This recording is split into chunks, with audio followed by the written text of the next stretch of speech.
Please, just for our network. Good to be back again. Always nice to be here. And I hope you guys have having a good day. Um, anyway, the new year is a new beginning. I know the year has kicked off, so it waits for no one. So we have to make it work, okay? Anyway, many things have been happening. So many things have been happening. We just say, guys, um, the word is yours, okay? Be strong, be steadfast. I will say this was encouragement before I go into what I want to do today. Be strong, be steadfast, don't give in, don't give up. Life is about continuously, despite the situation, continuously moving forward. That's how it is. When you take a step back, you lose. We don't take a step back. We try to move ahead. Okay, that is the secret of that's one of the secrets. Okay, don't let the past hold you back. Okay, uh, learn from experiences and make the future better. Okay, I'm just this is a kind of words of encouragement. I like to encourage people before I start the thing of the day. As I've said, the life is beautiful. Okay, you can make the life worth it. Okay, don't let anybody talk you down. Don't let anybody give you a name. Don't let anybody tell you who you are not. In fact, they can say their own, but don't answer to it. Don't answer to what you are not. You know what I'm saying? But it's only when you answer to what you are not, that is when you become what they call you, okay? So don't answer to what you are not. All right? I know my name, I know who I am. Call me by name, I answer. If you call me that name, I won't answer. Okay? So in life too, don't let me tell you cannot make it, or you are outdated, or you are nothing. You cannot fit into the society. Don't answer to such things, okay? Don't answer to,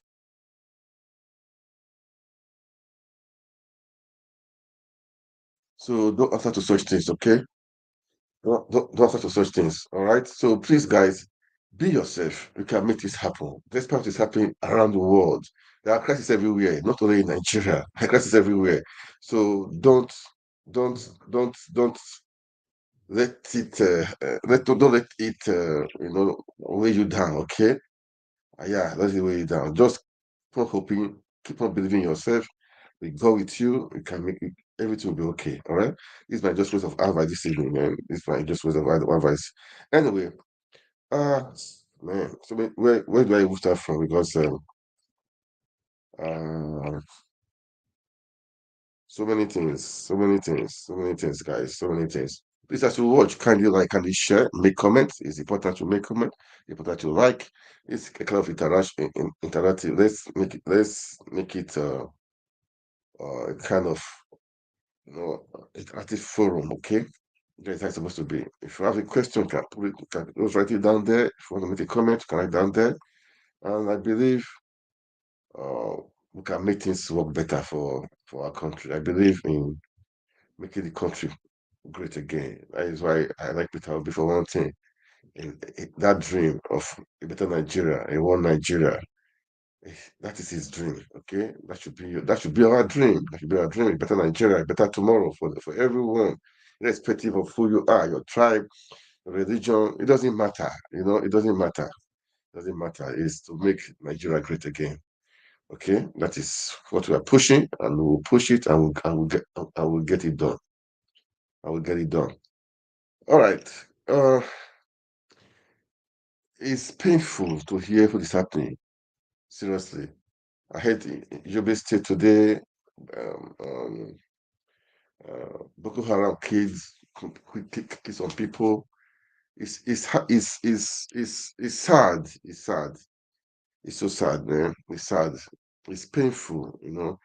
And the killings in Plateau State. Why the killings? Who's behind it? I believe the security officials, they know what is behind it. Is it ethnic cleansing? Is it people have different views. Some people say multinationals are involved. They are mining the they are mine they are using they are mining companies. That place is blessed with natural resources. So what is really happening? I believe the security people, these people, even the indigenous in that area, they know. They know. They should come out and speak out. That we will not be blaming people. We will not be saying it's religion. So we will not be saying it's ethnicity. If people are after their mineral, let's come out and say, okay, these people, they're after our mineral resources. They're after our thing. They're after this is what they are, that is why they are sponsoring people to wipe up all those villages. Then if it is like that, we will know how to deal with it. But I believe the security people, they know how far with it, man. They know, they should know what the main cause, the main reason. Is it ethnic cleansing? Is it a tribal crisis? Is it the modernization are really involved in trying to wipe out those villages so that they can do their mining? What? Something must be wrong somewhere. Something must be a reason. That must be a reason somewhere. People are the one behind it sponsoring it. And I believe I heard I heard so many things.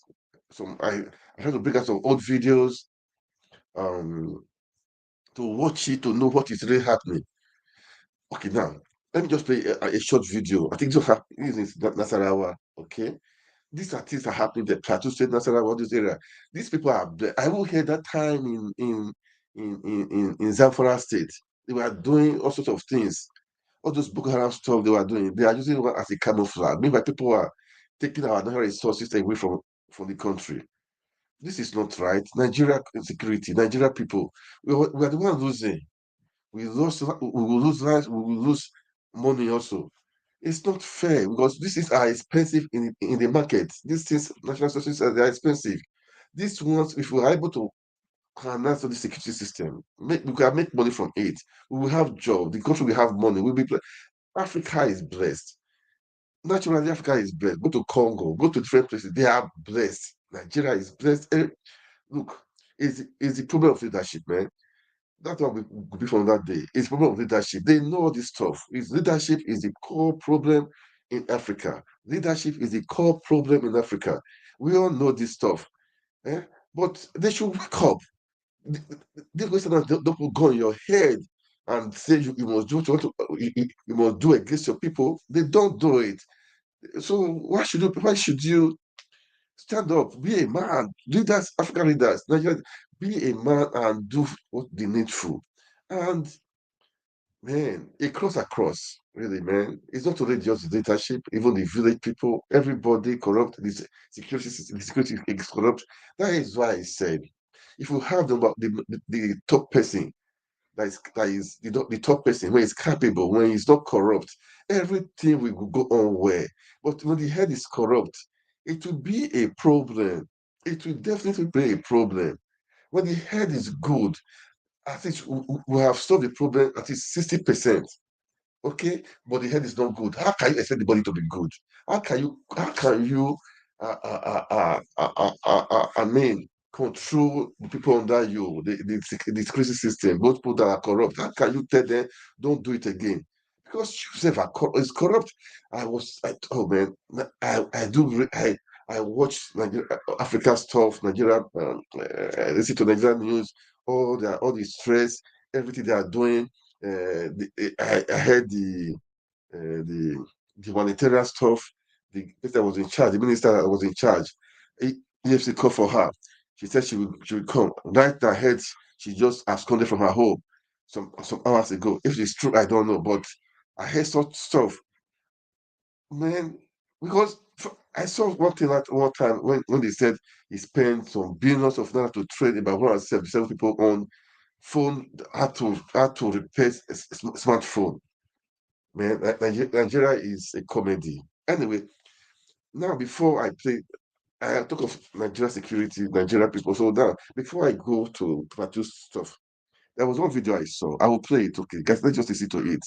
As the video I saw, let's play it. Then we will come back. We will just analyze it. Then Man, we need to make Nigeria. We need to make Nigeria work.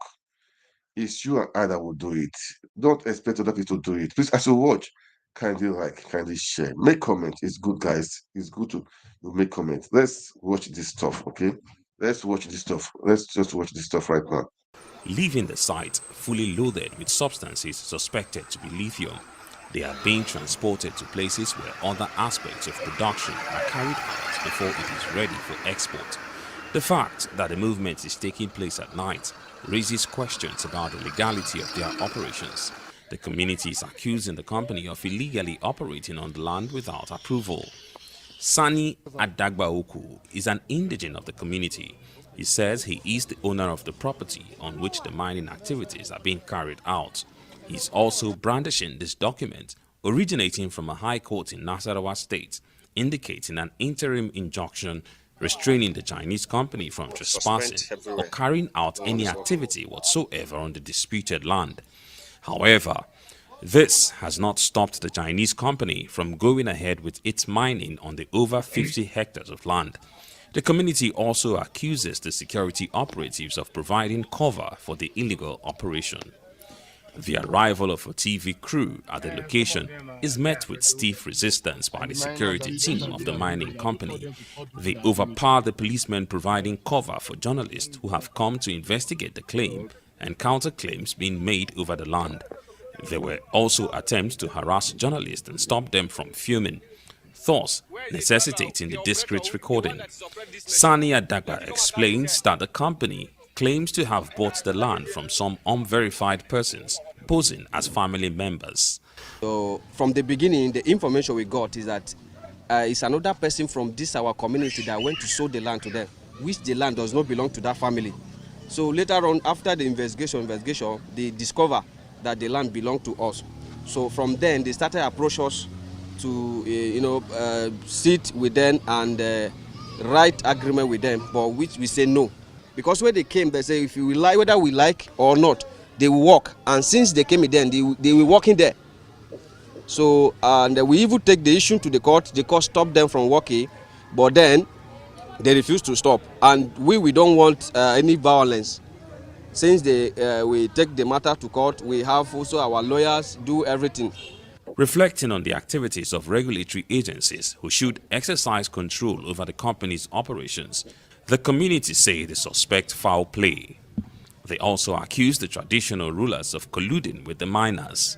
So what we technically wanted them to do is to vacate that place. These are foreigners who come to our land without consent, without a proper license. They are being guided by soldiers, guided by DSS.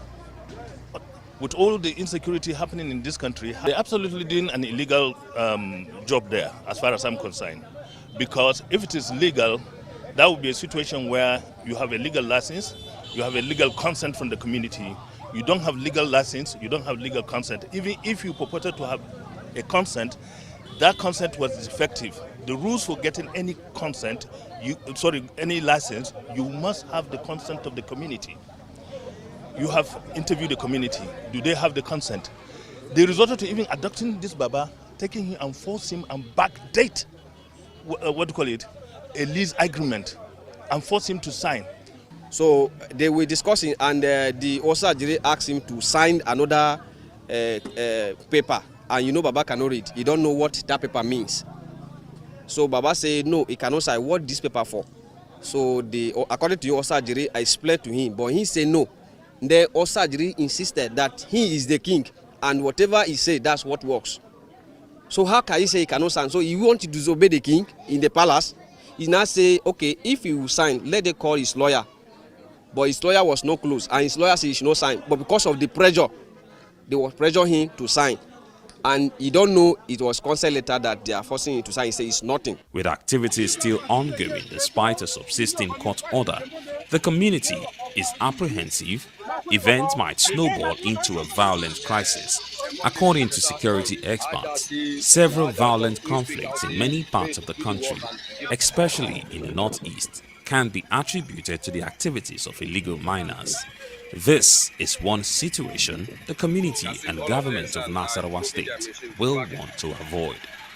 Ferdinand Duroha. Yeah, okay. I played that so that we will know the cause for this crisis. We don't really know the cause of this crisis. Personally, I don't know, but people know the cause of this crisis. Is it funny? Well, but anyhow it is, these people they are murderers, they are killers. It's not just fair and it's not right. In Plateau State, the vice president was there and other people, NSA was there, but the president has refused to go there. I mean, I don't know why the so-called father of the nation has refused to go there. I don't really know. I saw some videos today, which was, I mean, I saw this guy they call the very black man also. I played this today. Was my, I, my, my, it was my first time of really watching him, seriously.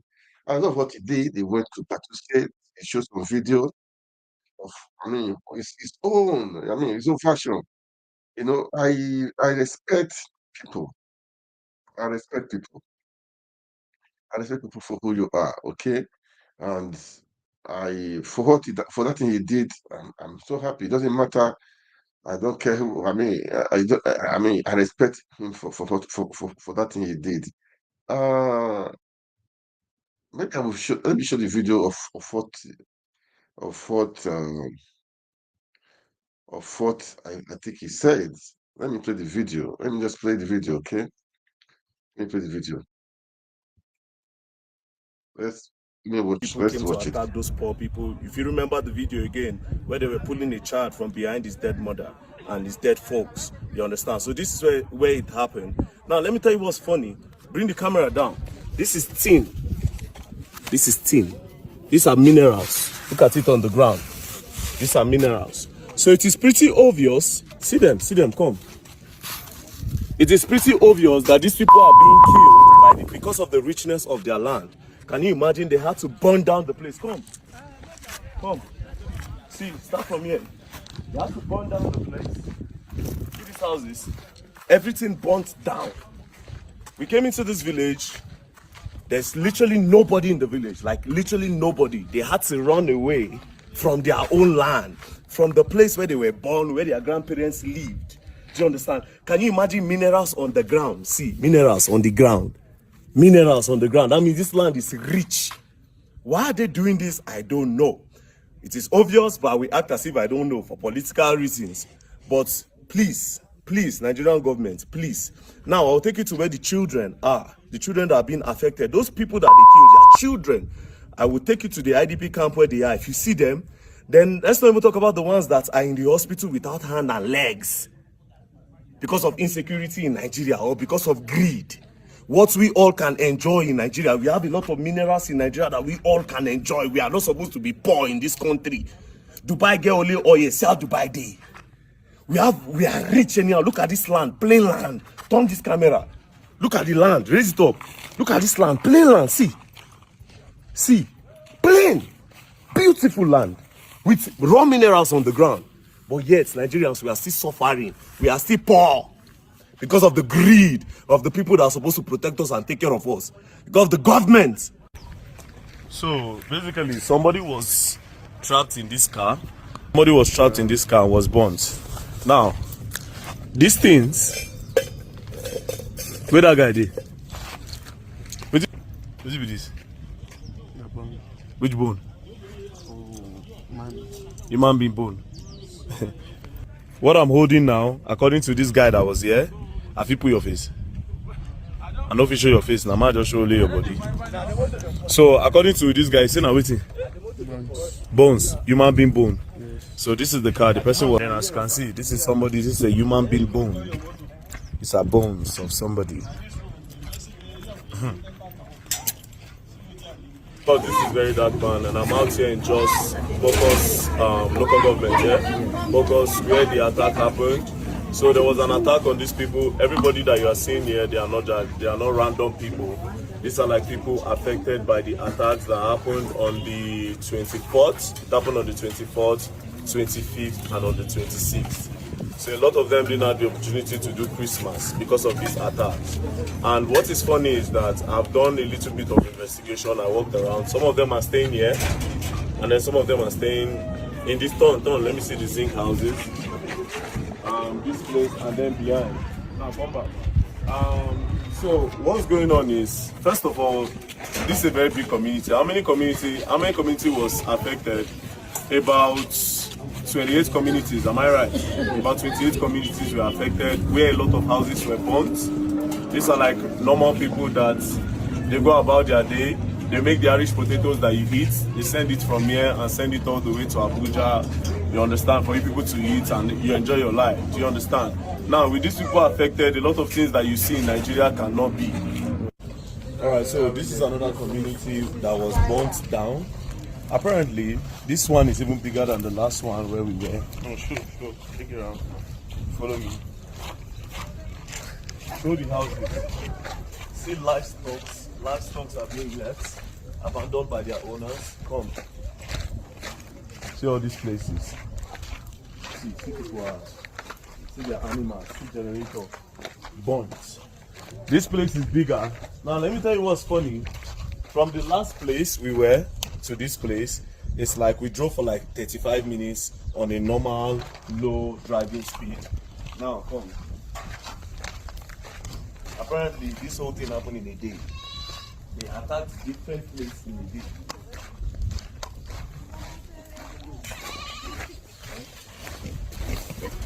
Their livestock. Without people to care for them. Come. Sir?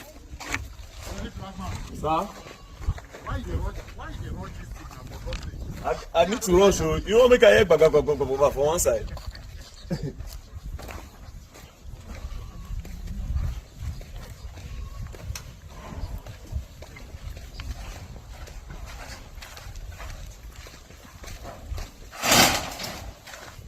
Oh, this is interesting. This guy can visit those places. The president could not visit these places. Could not. It's a shame. I love what he did. The guy had courage to go. The bill was there. The bill was in that place. People were in that place. This is life scene. You know. I love what this guy did. I was in a very dark man, a really dark man. I love what he did, man. We're concerned about people. We should share love. We should spread love. Okay. Abandoned everything.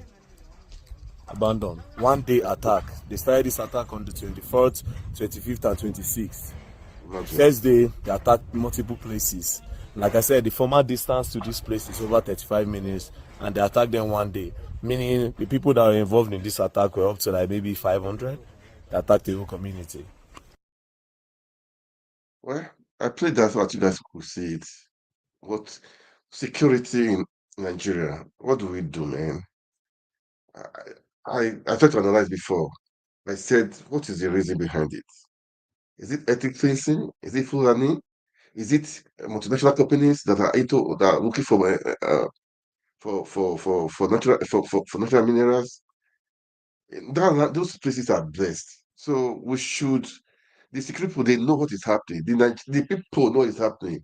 So we should know. If you stop killing people, no, go. Let's find out and let's eliminate the root causes. I played the first video of how you see socialist firms doing mining in Nasarawa. So who knows, man? Who knows? Who knows? And today in Plateau State, they arrested about 8 people that attacked that area. Then there was crisis, so many crises. I don't just know. Seriously, if you ask me what is the reason why, if today they burnt down the house of a chief in that area. They said some chiefs are colluding with them. I don't really get it. Well, Nigerian people, let's wake up. Let's help these people in Plateau State. Nigerian security system, the president, the governors, let's help these people. Because some people are just, they are harmless, they are just there, and they are big kids. This is not fair. This is not right. This is not right. This is not fair at all. It's not right. We should rise up to the occasion. We should rise up to the occasion, man. We should rise up to the occasion. let's listen to our lady Yusuf, Aisha Yusuf. I would say her taking it. Let me see her taking it. Yeah, let's listen to her. Let's listen to her taking it. Let's see, because it's painful to see what is happening in that in that area. Man, it's so pathetic. It's painful. I don't know. I don't know. It's listen to her. Let's listen to her. Nigeria is such an insensitive country. Our security agents, they really don't behave very well at all. Security agencies, all of them just behave anyhow. How is it that people have been attacked? Their people have been killed. They've been massacred. They are busy burying their loved ones. I mean, if you see the gruesome pictures that came out of Plateau State, one of the ones that for me was really so touching was this young man that was buried without his head. He had to be buried without his head. You understand? Looking at that picture is just so touching. I think a few days after the burial, they say they now found the head behind somehow. Some animals have started eating it and all of that. With all of this, pain that people are going through, the soldiers are now coming again to go and arrest some members of the community, youth amongst the community. How do you do that? You didn't go after the terrorists that are killing them. You didn't attack. You didn't protect them. Now you are coming again to add insult to injury, to come and start arresting their people. And what you have now is that the community members have really gone angry. I just see this thing. They say this person said some angry women set ablaze office of the district head of Boko, Saf Mohammed Adanchi, over arrest of some youths yesterday by soldiers. So, and then you see them, the pictures that are coming out burning, and it's that anger. I feel they just feel that to Nigeria pushing, keep pushing the envelope. But the thing that they don't realize is the fact that look, it's only a matter of time. There is sitting anger in the country. There is so much, it's simmering.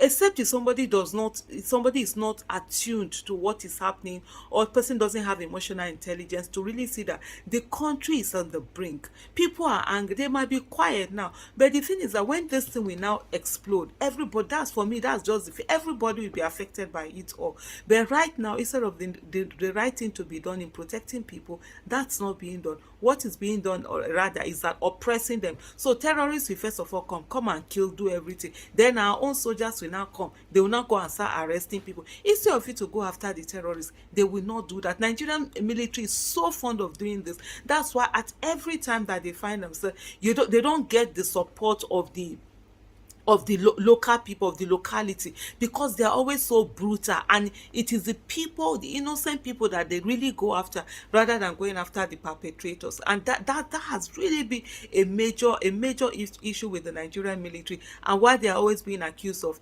human rights abuses and all of that. And that's just not fair. People who have been aggrieved, people who have been killed, people who are being massacred, people who are going through so much, then you now come again, you didn't protect them, you didn't give them good words, you didn't even make them feel protected or anything. You are coming back again to come and start arresting their children.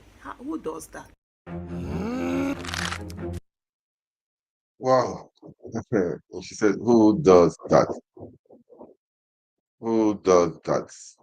Anyway, who does that?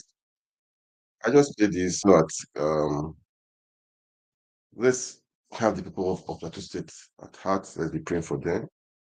Let's God help them, and we don't know the real cause of what is happening over there, man. Okay. I will stop for there. Then um let's go over to EFCC. Yesterday we went to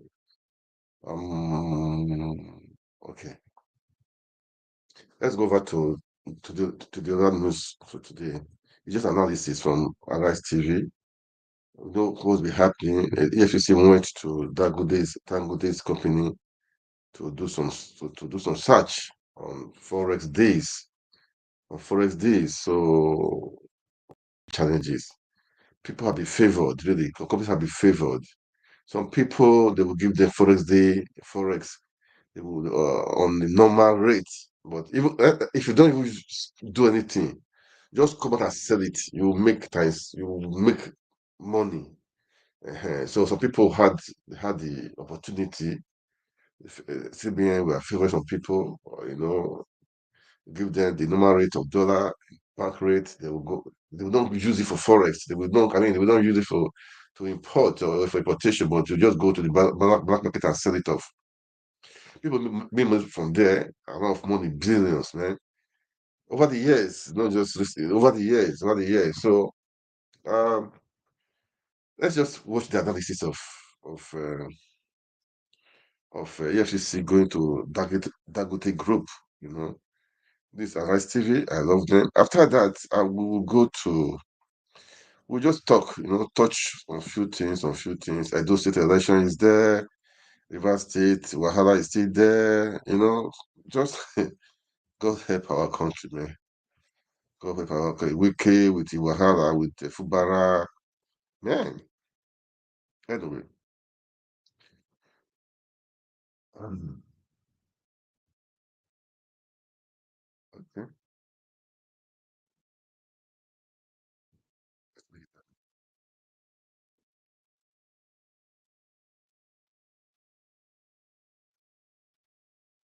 Let's play this there. Listen to the analysis. Crimes Commission, EFCC, is conducting a comprehensive review and investigation into foreign exchange utilization in the last 10 years, which involves scores of leading companies in the country that may have benefited from FX allocation from the Central Bank of Nigeria, CBN. The target companies include Dangote Group, TGI, and Flour Mills, among several others. The development might not be unconnected with the investigation over arbitrary FX allocations. Clearly, none of the companies was said to have committed any infractions, as there were yet to be proof of their involvement in criminal activities.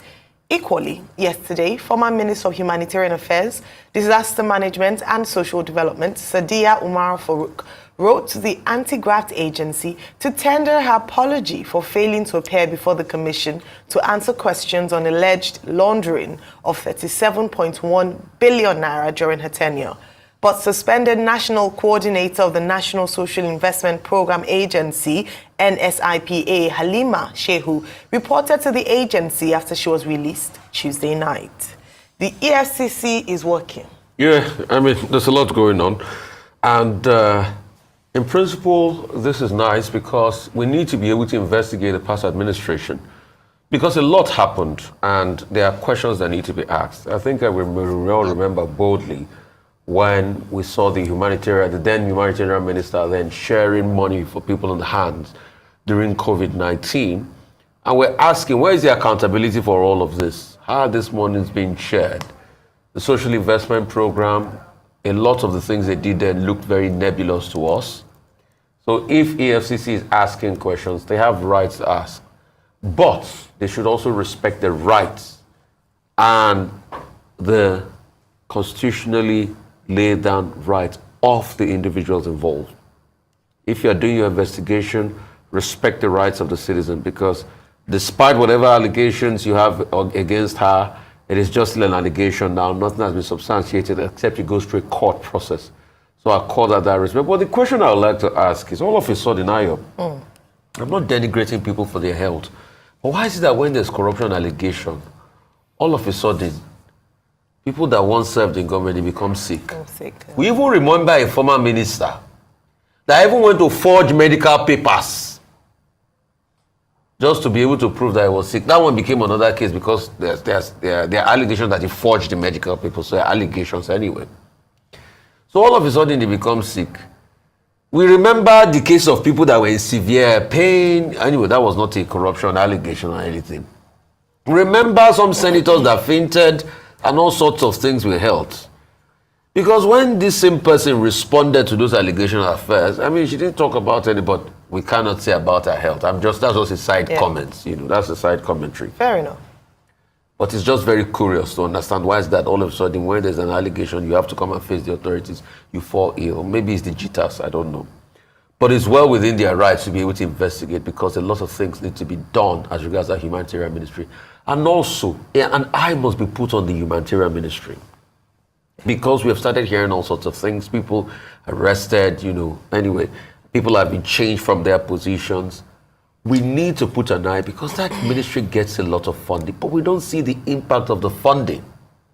I still challenge, apart from people that you put up on camera to be able to show that we gave monies, what is the impact as regards poverty of all the billions and the millions spent? The loan that we took recently to be able to give people in conditional cash transfer, where are the people that money was given to? How has it affected them? How has it changed their lives and prospects? There are many questions we need to ask. And as with other schemes, remember where I would say trader money was vote buying, obviously, and how they led the charge of that. Till today, we've not seen the impact on the market, because you see, conditional cash transfer, when you look the Brazilian model, Bolsa Familia, is tied to a goal, and that goal lifts people out of poverty. I keep saying the story of Lula, Inácio Lula da Silva, the current president of Brazil. After he left power many years ago, when he came back for re-election, guess the bulk of the young people that voted for him were the people that benefited from conditional cash transfer over 10 years ago. And a lot of them kept on saying, you know what, I'm a doctor today because of the money Lula was given that time to help my parents to see me through school. And those were the bulk of the young people that voted for him. So you can see the effect of that conditional cash transfer. And when it mattered the most, they paid Lula back in votes. When are we going to see that effect in Nigeria? So that's why we need to look at the scheme. Concerning the EFCC also going, I would also put a caveat out there. It must be in respect of the rights of those people and those companies. There's been a lot of talk about, this Forex situation and all of that, what happened in the last administration. Our allocation was given, to groups like Dangote, TGI, and other companies like that. In fact, the Dangote group said they had first submitted information, so they don't know why the EFCC is going to witch hunt them. In fact, there was another story about the fact that it's another rival business group. But apart from that, the EFCC should be able to do its investigation thoroughly. It's not a case where you harass companies, make them look bad, do media by trial. Yeah. And I would like the EFCC to stop media by trial. This is from it. Because it is this same EFCC that makes a hula baloo of everything. But when they go to court, there's no substantial evidence. And they lose the case in court. So please, they should do their work diligently to be able to get to the truth of all of these matters. Because we need to be able to get to the truth of all of these matters. How these monies were spent, how these monies were appropriated, what really happened, who got what, when, and how. That's it. But most importantly, if this government is serious about fighting corruption, like it has shown some signs, and I'll give kudos to them, the government needs to audit the NNPC. We believe there's a whole lot more than the NNPC that has not come out. Also, this government needs to audit the NDDC. There was a white paper released, and I challenge this government to release it. There was a white paper released, written as regards the audit of the NDDC. That white paper had been sitting for a year. If this government is ready to fight corruption, they should release the white paper on the NDDC. We challenge them. Let's even know how much, what goes on, what corruption goes on in the NDDC. How much is being spent? Because the government cannot just get a white paper ready as regards recommendations that need to be made, and we are not seeing it in the public. So we even know what happened. How many accounts were in the NDDC? How many accounts did they put around? What was going on in the NDDC all these years? What was the report of the forensic audit? I know it's been written into a white paper. We need to be able to see the end of all of that. Also, we need a proper forensic audit in the NNPC. Let's see what goes on there. What happened in the subsidy, regime? How did NNPC run the subsidy regime? Are they still paying subsidy as we speak today? What's the transparency level in the NNPC? A proper forensic audit is needed. On the money spent hitherto on the refinery till date, a proper forensic audit. If the government does not be instantly on the NDDC, the NNPC, and some other bodies and all of that, all they are doing will be a charade and a walk in the park. I will not believe that we have an anti-corruption back. Because like we were saying yesterday,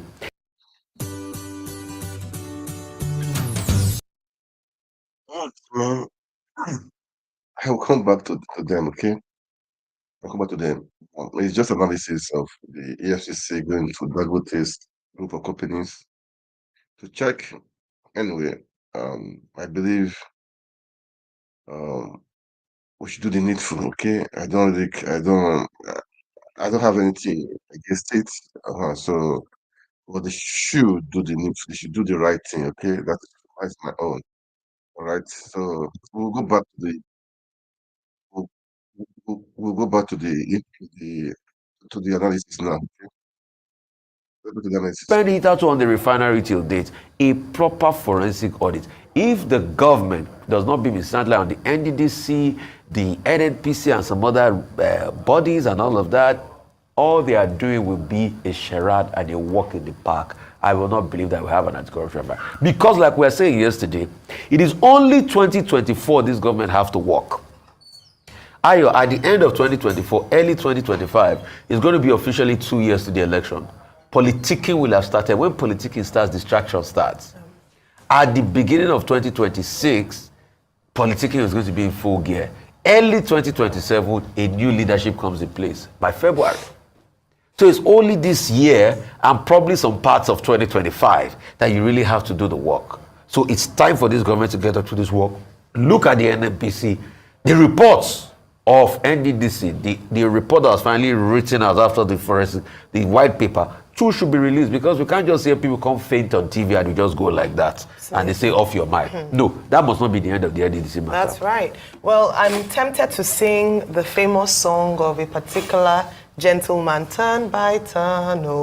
So perhaps, I mean, the EFCC have centered on the, following the investigative reports by the special investigator recruited by the federal government, Jim Obaze. Of course, we had mentioned that it was he had just done the report and they had to go through process before a conclusion was made. So I think it's important to put a caveat there. But in saying that the federal government, the EFCC, must investigate the activities of the NNPC and the NDDC, totally agree with you. But I want to invest a bit of confidence in them, that since they've started on a very great note, especially under the new chair, relatively new, Mr. Lulu Kayode, who seems to be wanting to put his stamp on his fight against corruption. I think this is a welcome development. In terms of how events unfolded yesterday, the EFCC had stormed the Dangote group, and like you rightly mentioned, a spokesperson had said that they'd submitted all the documents they'd asked for, so they felt like it was almost an attempt to embarrass the organization.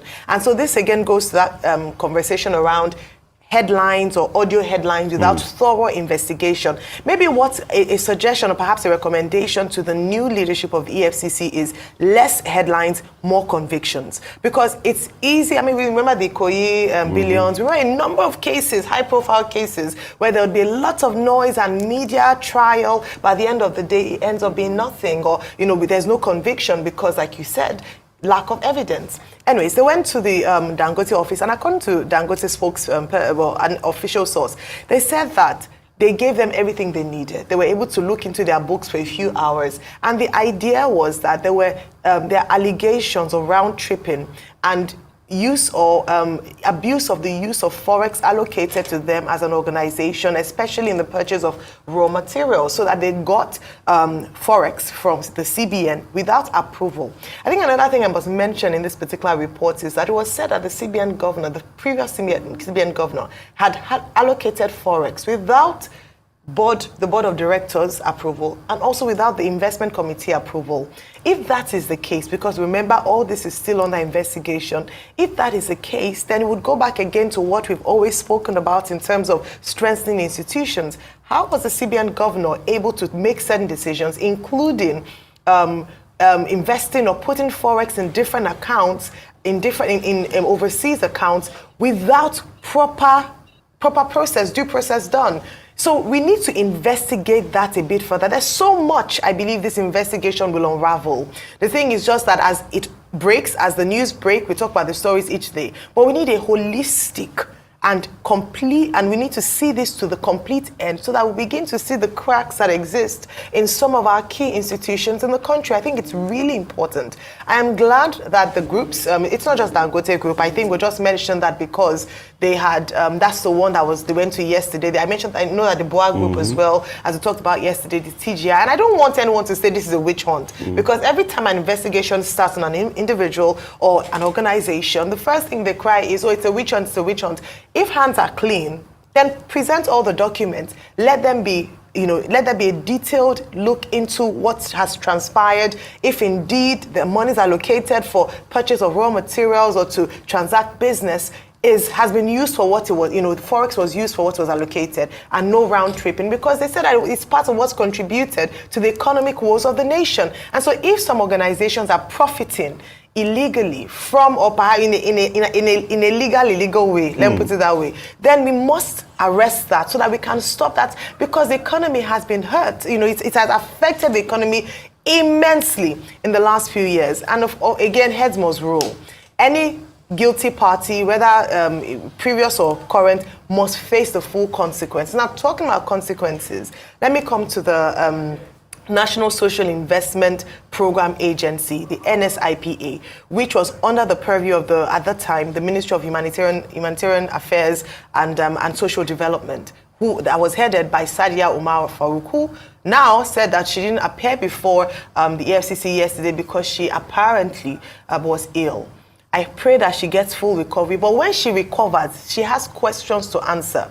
She must face the EFCC and also Nigerians, because she's accountable, because like you mentioned, it is sad that an agency that was set up, because this was the first time that the ministry was established to address the needs of Nigerians living in poverty and to develop lives, human lives and human capacity. It will be such a shame, because according to the EFCC report, out of 44 billion naira that was said to have been transferred to different accounts which seem to have been fronted by certain individuals and organizations, they'd been able to recover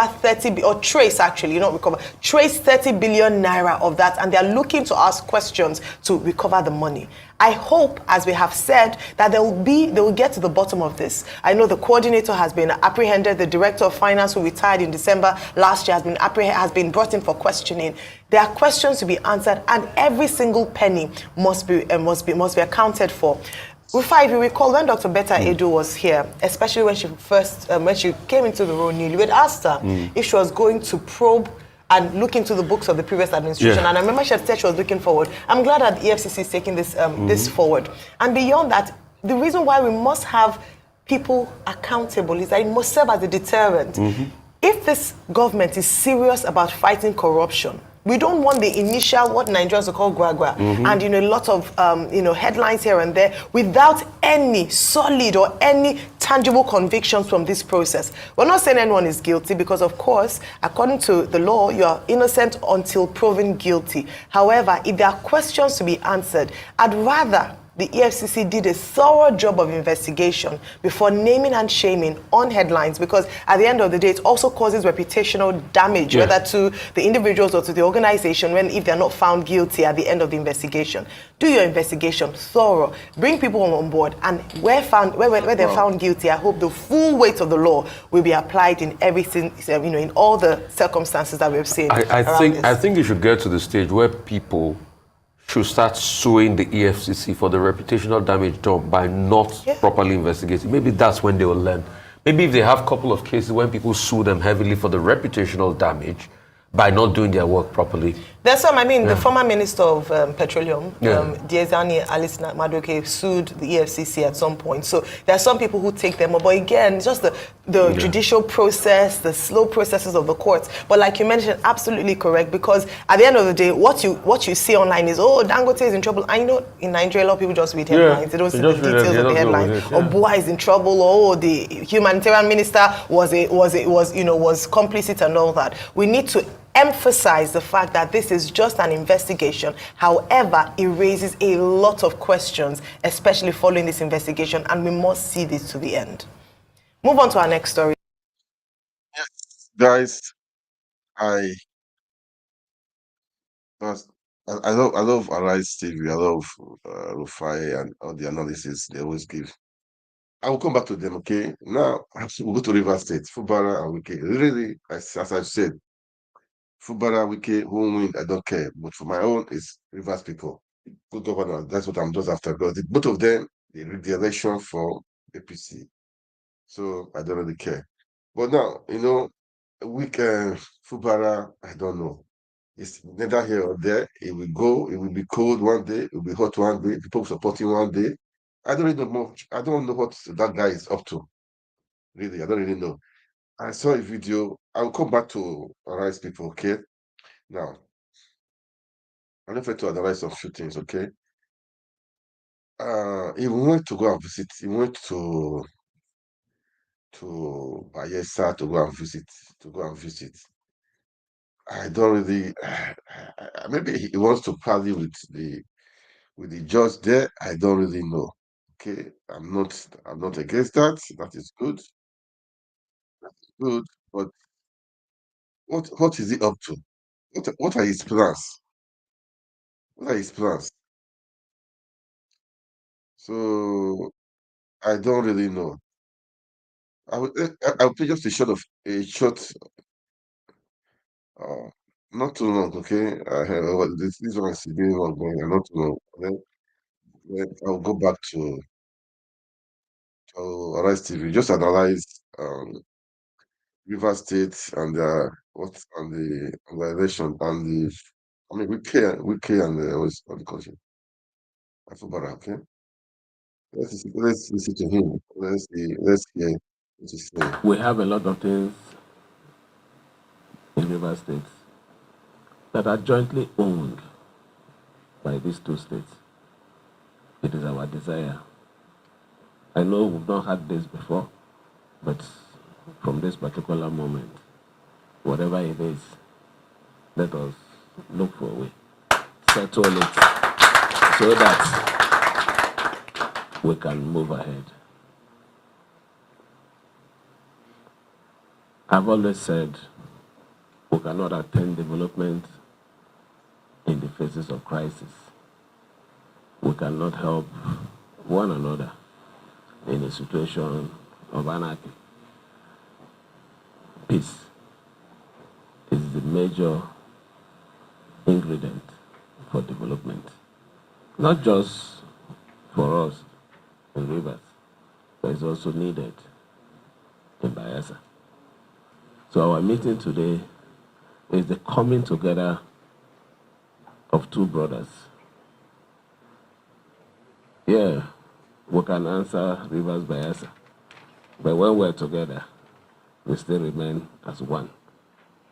As one.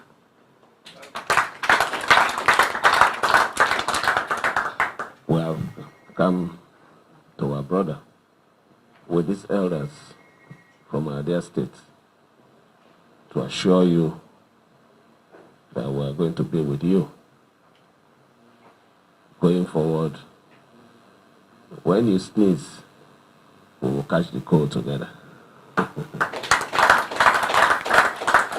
But we know you're not going to sneeze again.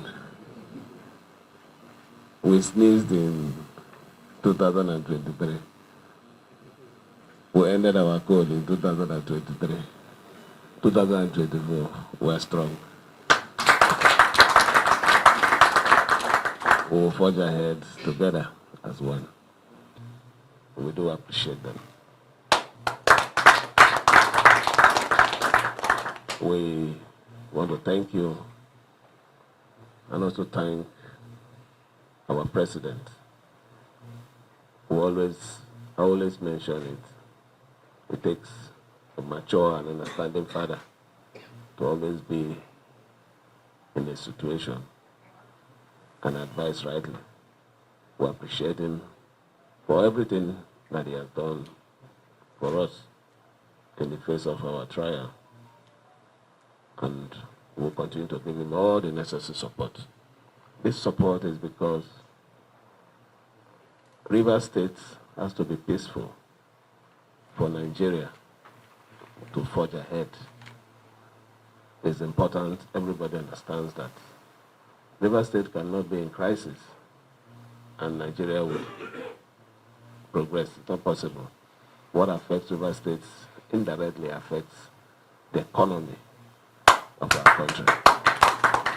We have made a promise Forgot this stuff. to Mr. President that will support him totally. And the support is expressed as seen by every one of you in our peace accord. Your Excellency, my brother governor of River State, and very senior members of your entourage,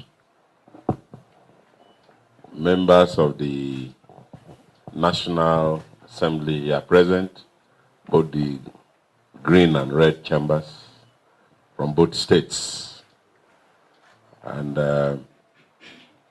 all senior citizens of Rivers and Bayelsa states here present, members of the fourth estate of the REM. That's one that I'd like to recognize very specially. He's a commissioner in Bayelsa, but he's a citizen of Rivers State. The Honorable Commissioner for Joint National Affairs, Mr. Erasmus Patrick, is from Andoni. He's a second tenor commissioner. He's been I think that there can be no better time than now. We have envisaged this long before now. It could have been either way, either myself going to River State or my brother governor coming to Bayelsa. Immediately after their elections, as you know, the whole of 2023 has been an election year, particularly for those of us who are in the off-cycle elections. From February we started and we just ended in November of 2023. So at some point, we have to face elections. So we faced elections up until the November 11th governorship elections in our state. And by God's grace, we emerged victorious. And so we are happy. And that's why, that explains why we didn't take the first slot to actually come to River State to visit my brother, the governor of River State. As has been said there and amplified by my brother governor, Rivers and Bayelsa are one and the same. Our culture, our everything. And that's why even in the recent political misunderstandings that was going on in the state, I chose to be quiet. While I was quiet, we were also working behind the scenes so that there should be peace in River State. Whatever that happens in River State affects Bayelsa State, and vice versa. And so I'm happy there is some relative peace, and we will continue to pray for peace to reign in River State, so that the governor will also have his own time to see his vision through in River State. And so, my brother, you are welcome. Welcome home. Welcome to your state, Bayelsa. The Jaws are the same all across Nigeria, wherever we are. Our culture is the same, everything is the same, and even in this trial. I know by the time we leave this place, even if I don't say it, my own media men will ask, what would you say in this crisis? You have not been talking. Now that your brother governor is here, what is your own thinking on this?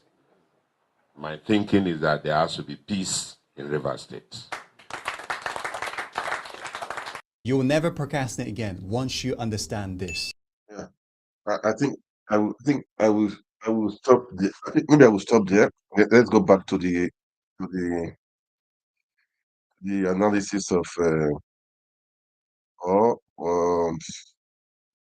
wait, let me just take, let me take a few minutes before I go back to Arise TV. Okay. Let me my own wisdom to pilot the affairs of Rivers State. All you need now is God's wisdom. And my brother, at this time, you must be tolerant. You must be patient because you are in the throne as the governor of the state. And when you are on that throne, like I keep saying, when you are in between those two flags, you only communicate with God. And when you communicate with God, God grants you the wisdom to do what is right, that the people will rejoice. The Bible says when the righteous rule, the people rejoice. So my prayer is for God to grant you the wisdom, the knowledge, and the understanding, so that you will bring River State from where it is to a greater height. And when River State is growing and developing, the spillover effect will be in Bayelsa and vice versa. Even during the crisis, it was almost turning to be an Ijaw Ikwere. And some people came to me and I said, no, it's not. Ijaw people are not fighting Ikwere people. It's nothing like that. We lived together in that state. Ijaws, Ikweres, Ogoni, and all the other ethnic groups, we lived together in old River State. There was no distinction of Ijaw and as if one Ijaw is fighting Ikwere. No, no. And I'm sure all that is coming because the current occupant of the seat is of Ijaw extraction. But I'd like to advise all of us that we should rather look for peace. Let us not escalate it. Let us bring peace so that the occupant of the throne will also have a clear head in pursuing his vision for the state. There are sometimes you will think that, oh, this man has no vision. No. God knows why he brought him in at this point.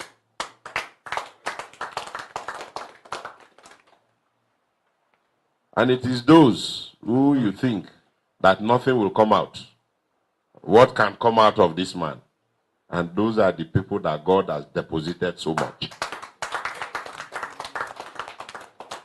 So let's give peace a chance to all, both sides in the crisis in River State. I call for peace, call for understanding,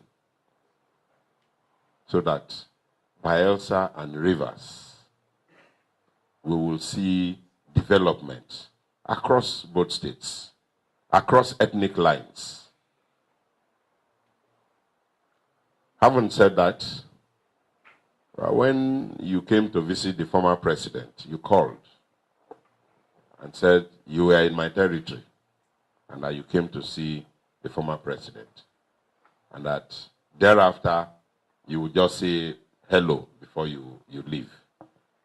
And later you called to say, unfortunately for other unforeseen circumstances, you are unable to see, and that unfailingly in this new year, you are going to visit me. I thought that it was going to be a very private visit. So I had even told my media not to bother.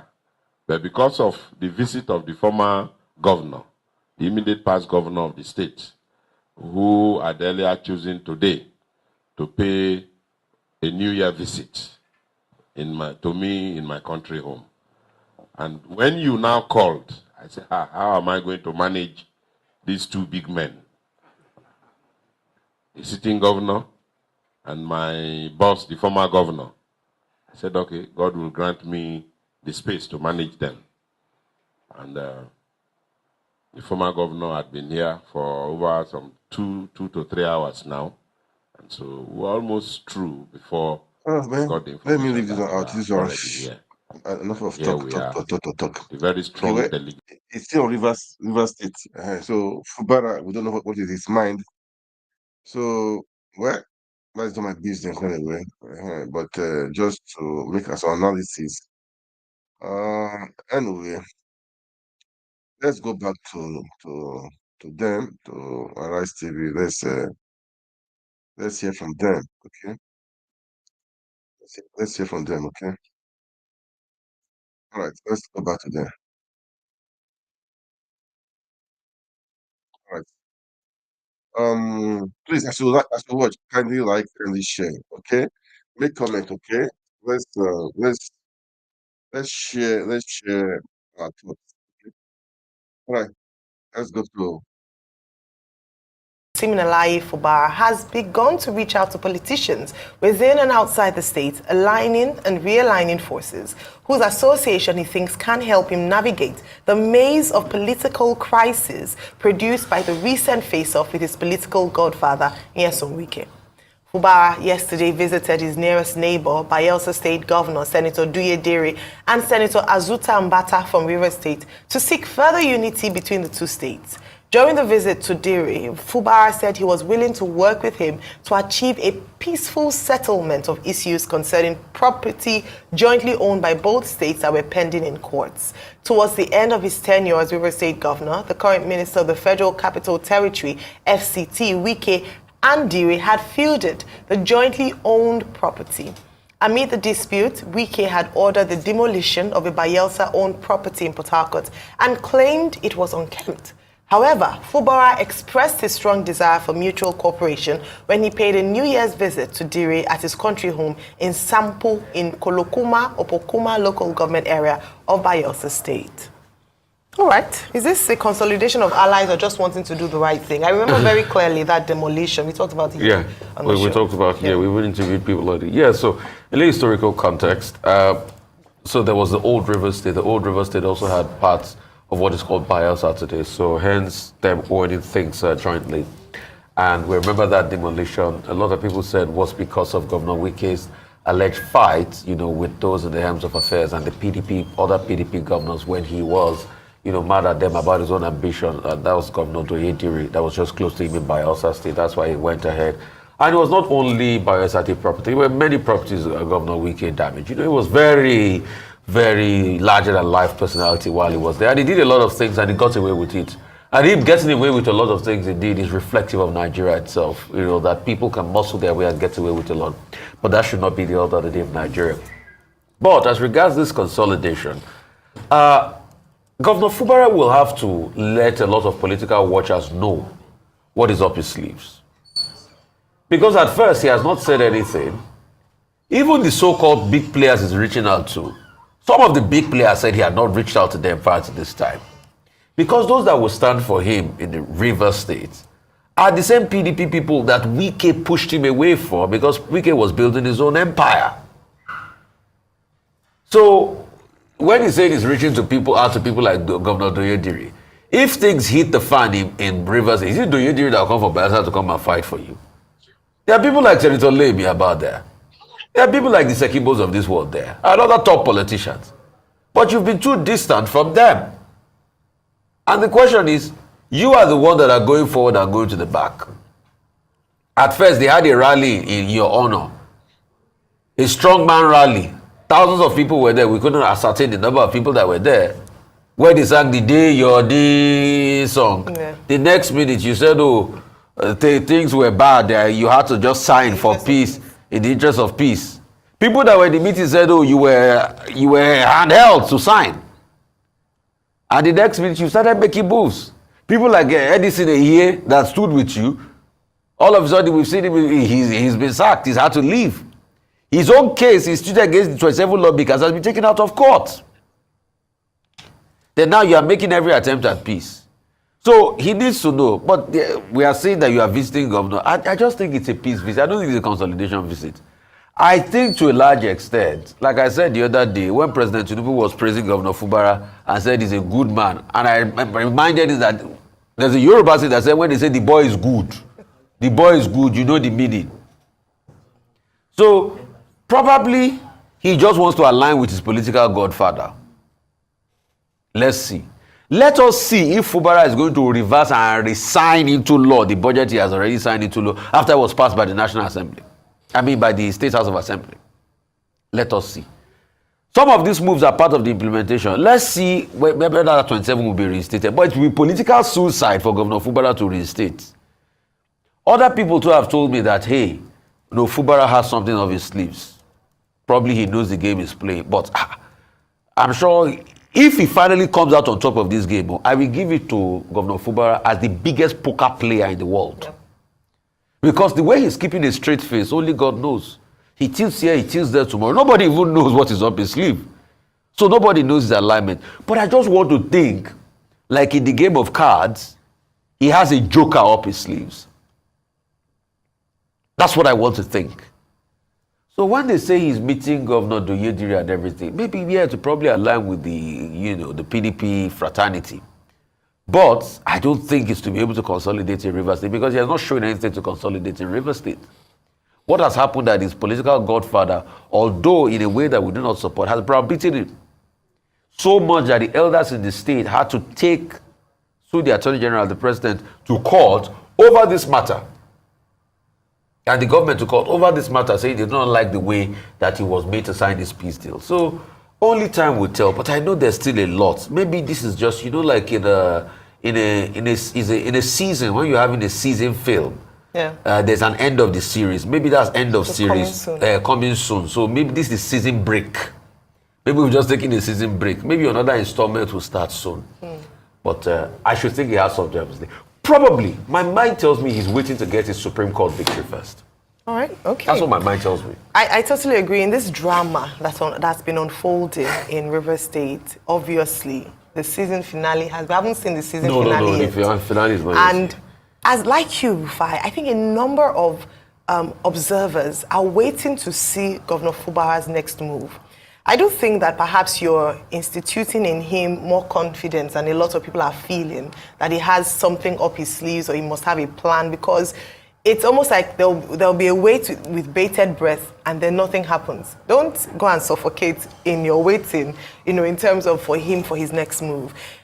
In trying to examine this move, he went to Bayelsa State and said that he went to, first of all, thank the governor, Doyediri, who is also in his party, PDP, even though now we're asking questions as to where the PDP stands in all of this, because we haven't seen a significant show of support or perhaps stance from the PDP. In fact, it seems like the governor has leaned more towards the president and, by inference, the APC during this crisis. But apparently, he said that Governor Doyediri supported him during the political crisis in the state. And also in attendance was the former governor of Bayelsa State, Governor Dixon, Seriake Dixon. And part of what they discussed beyond the political crisis in River State was also the property or the lands that are jointly owned by both states, and the matters in the court as to who owns what, where where one ends and with the other begins. And so, very good. I think this further demonstrates, I believe this further demonstrates what Governor Fubara has tried to put out in terms of his image, a peace-loving man. Unlike his predecessor, who went the demolition way when it had to do with issues concerning Bayelsa. And this caused, of course, tensions between the two states. It appears as if Governor Fubara, in line with his consistency in saying that he's a man of peace and was willing to pay any sacrifice for the good of the people of River State, this is another move in that direction. In terms of, I'd rather settle things amicably. And this must be praised, because whether we like it or not, everything in governance, politics, there must be some form of diplomacy. It doesn't always have to be force and, demolitions and just, attacks here and there. There can be civil ways of resolving conflicts. And I think in that regard, the governor has made a good move in terms of, let me mend fences with my neighbors because of things that, the tensions that have occurred, especially with the past administration. Now, to what extent would a peaceful move benefit the governor in this instance? Some people have said that perhaps he was too docile in his response to former Governor Wike, and that he capitulated when he ought to have stood his ground and established himself as the Chief Executive Officer of River State. That is still yet to fully unfold, as we've mentioned. And so what people are hoping is that because he has the support of the people, the elders in River State, a majority of the people in River State, they hope that he would stand against any kind of oppression or intimidation whether from former governor, whether from political actors, or even at the federal level. That it was important that he put the people first, as it seems to have his body language is. Again, is this a reaching out to allies, or perhaps just a branch of peace, an olive branch extended to their neighboring states, whom we call the sister states, where they've had issues around land matters, encroachment, and the likes? We will wait to see that. But Governor Fubara hasn't played the move enough for us to determine where he stands or what he's doing. But like you mentioned, Rufai, I totally agree. It would be the political move of perhaps the year or decade of a political actor if we see him come up with a joker card and I think that's what a lot of people are waiting. What does this man have up his sleeves, especially as it regards politics in River State? Or would he just, as with his manner, just promote peace until the end of this first tenure, which I think after this he would probably really not be coming back if he continues on to toe this line. Move on to our final story this morning. Sierra Leone has reportedly rejected a request from the Economic. Guys, wow, wow. I hope guys, please kindly like and share as we share views, okay? As we share views, okay? I still have some things to talk. I will still go back to Arise TV to play one interview, because interview I watched it was so funny. It was funny. I will play that, okay? But before then, Edo State is on as per what is his name? Obaseki and his deputy, and their grievances. People are coming out to say many things, and the guy is not, that Shaibu is not capable enough. Well, man, it's interesting anyway. It's very interesting. Politics, all these people, you cannot trust them. They're out just after their own selfish interests. But it's good for one to try to fight on. Keep on with the dream. If you believe you can make it, keep on with the dream. That is the truth. That's just the truth. So personally, for me, I don't really care as per se what is next. But I heard one guy was just is it Osanini or something. He said the guy is not competent enough. Let's just watch. Let's watch. Let's listen to him what he's saying. Then we'll come back again. We'll go back to the analysis. Is expected to be a Arise fierce TV. contest involving Governor Obaseki's appointed aspirant, so far Asuego Dalu, Deputy Governor Philip Shaibu, Anslem Ojezwa, who is a former chairman of the All Progressive Congress, who followed Obaseki to the PDP, and of course John Yakubu, a former chairman of Esan Northeast Local Government Area, and whoever emerges as also the consensus choice of the legacy coalition led by Chief Dan Obi, PDP's national vice chairman South-South, who is also at war with Obaseki. Asuego Dalu appears to be the man to beat in the race so far for the party's ticket. But his challenge is the fact that he has been anointed by Governor Godwin Obaseki, who of course is seemingly looking like, godfather of today's Edo politics. Deputy Governor Philip Shaibu, a former member of the Edo State House of Assembly and the House of Representatives, insisted that loyalty to Obaseki had nothing to do with his ambition, and no one can stop his aspiration to take part in the primaries on the platform of the PDP and succeed Obaseki. Joining us this morning from Edo State, PDP chieftain Ose Aneni. Thank you very much for joining us. Always a pleasure. Happy New Year, guys. Happy New Year to you too. Just Counting for a down while, then we'll go back to will be dubbed the fight the to interview finish, of like some I want would to play. say. There's so much that's been This happening Edo with State Edo stuff, State okay? Let's politics. just I think watch I'll things start a bit. off with the position and the chances of Edo Central Senatorial District emerging. I did hear that there was a meeting that happened a few weeks back or a few days back, where there was an agreement that by the 6th of January, that would be tomorrow, they would then find one candidate to represent Edo Central Senatorial District. So talk to us about the strength of these senatorial districts emerging as the winner in the governorship elections. Dieser geniale Smartphone-USB-Stick verschiebt alle Fotos von deinem Telefon. Okay, wait, just a moment, please. We'll go back there soon. Okay. All right. Okay. Sort of a narrative spin, I don't want to call it propaganda, on what the reality is. And I think my concern is the media is buying into these narratives. For instance, you opened by saying that my aspirant, Aswe Ighodalo, is the governor's appointed candidate. That isn't true. You say it's, this contest is rife with bitterness and animosity. That also isn't true. Just yesterday, you referenced the special committee, this Edo Central PDP special committee. They had a meeting yesterday ahead of the Saturday 6 meeting, and two aspirants in a show of, I think, brotherly love and putting forward the interests of Edo Central stepped down for Barrister Aswe Ighodalo. Honorable Right Honorable Itola stepped down, and Kenneth Abulime also stepped down. And so, one of the things I always talk about when I speak about the PDP is our DNA of conflict and dispute resolution. And that sort of is what you're seeing playing out. So on Saturday, Edo Central PDP is going to take, we think, a consensus position on who our best candidate is, who our best aspirant is. It's by no means certain that we will get the nod, which goes sort of like to the third concern I have when people say our candidate is favored to win or he's the most favored. We've been on the road.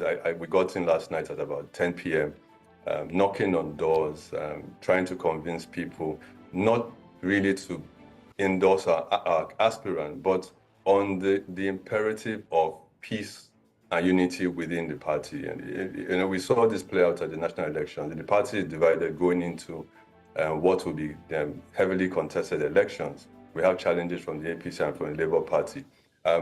We say it everywhere, we will lose the election. I'm not just a PDP chieftain, I'm a legacy PDP chieftain. And so if you see me coming out supporting one candidate, if you see me going out speaking about peace, unity as the only way forward, it's our reality. It really is our reality. So I just wanted to make that point. Yeah. Let me just finish this thought. It really is important to us to focus on what the issues are.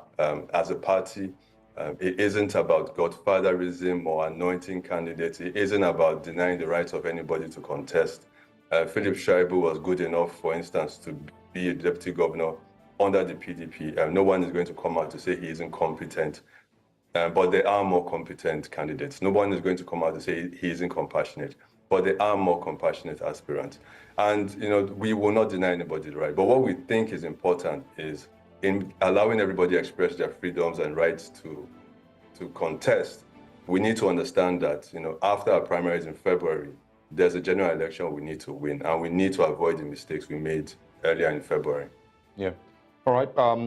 Good opening for you, and apologies for the the points that you noted. I also want to ask this seems to be the most not the most highly contested Edo election, because 2019 was pretty tough with Godwin Obaseki, of course, moving to the PDP, and the Oshomole factor back then. You remember, it was one of the biggest conversations in Nigeria back then. Now we're talking about fresh elections this year. I don't think we've seen this many candidates trying to win Edo State. Even if the primaries haven't been done, but there are just so many people. There's Olumide Akpata. I've honestly never seen this number of people trying to win Edo State. So tell me why that is, and then also talk a little bit more about the Obaseki factor. You've said there's nothing like godfatherism here, but there's people who have said that yes, he will pick a candidate that will take over from him, and that's the very first step to godfatherism according to Nigerian politics. Well, I'll answer your second question first before I talk about why there's so much interest in the Edo election. Last week, for instance, I was in my village, Uromi. I spoke to the ward executives. I don't know if you saw the news stories where about 55 of them, the entire ward executives of Esan Northeast local government area came out to endorse the aspirant. I haven't spoken to Governor Obaseki. I haven't met him in this election cycle. What we did had nothing to do with godfatherism or imposition or his interest or his agenda. And I think that's I want, away from what happened in 2020, where there was an attempt by the APC, Oshomole, and President Tinubu, former Governor Tinubu at the time, to to have their will on the outcomes of the 2020 election. I think this is markedly different. And so that allows me to pivot to your first question, why is there so much interest in Edo State? I think what this reminds me of is what happened under the PDPs, where we saw the transformation when Obasanjo transformed the economy and it was growing.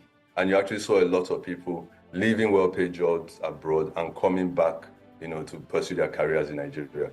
I think what has happened under the PDP, under Governor Obaseki's leadership, is he sort of has set out a template that allows people, look at the state and say, you know what, I can actually build on what he has done and do things transformational.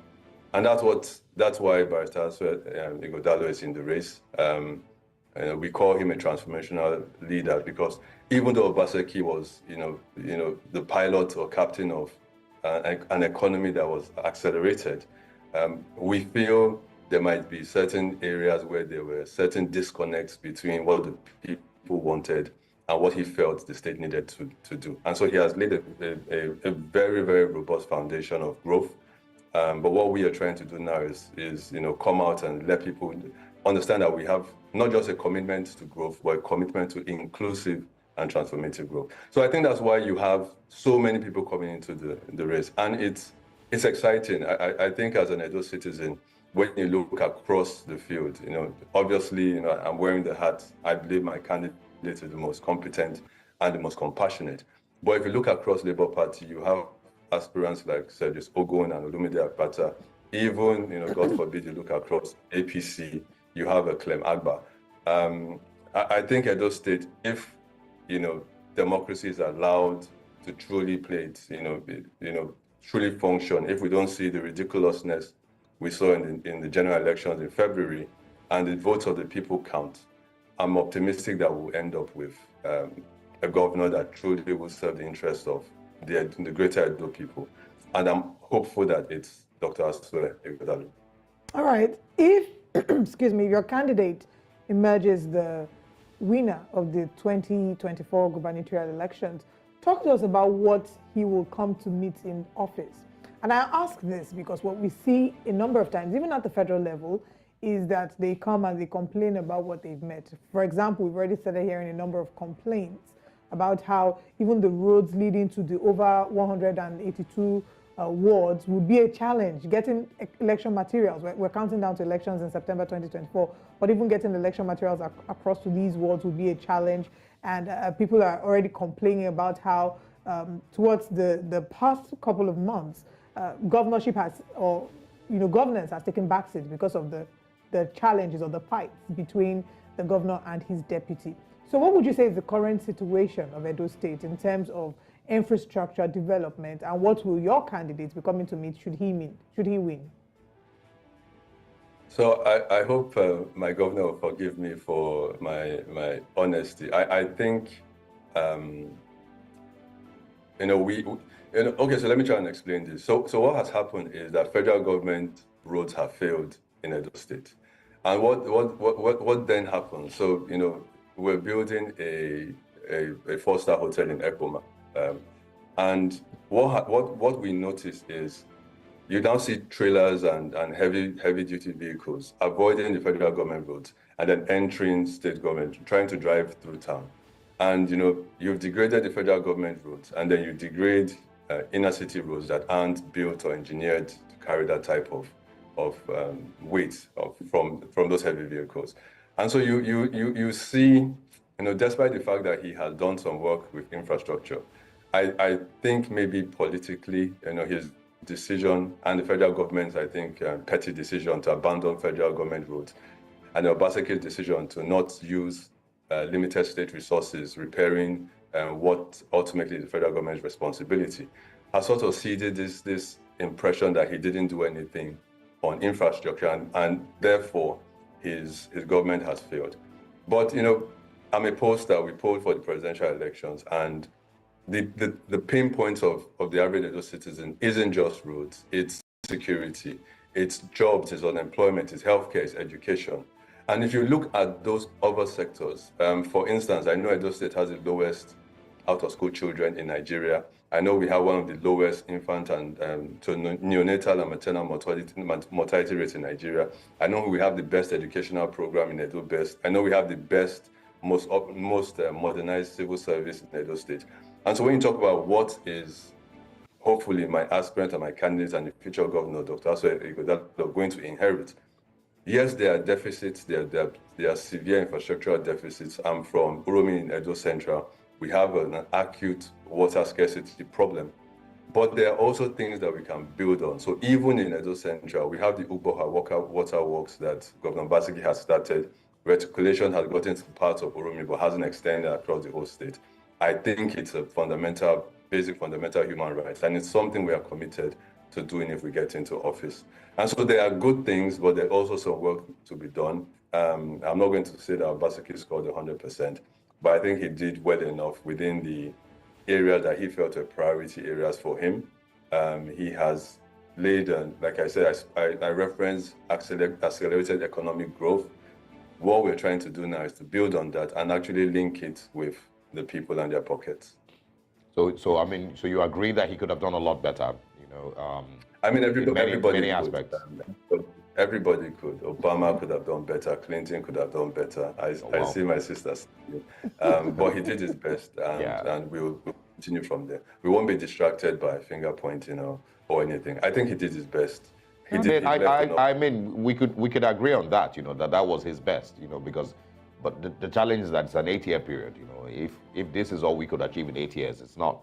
I don't know that a lot of people will give that a pass mark, you know. But I mean, Obasanjo's time is up, so. No, but so my brother, I think, and forgive me for pushing back. I think, you know, it's almost pedantic to say, you know, you can only do development when you build roads and bridges. And I always use River State, for instance, where Wike was Mr. Projects and he did roads and bridges, but River State was one of the poorest states in the country.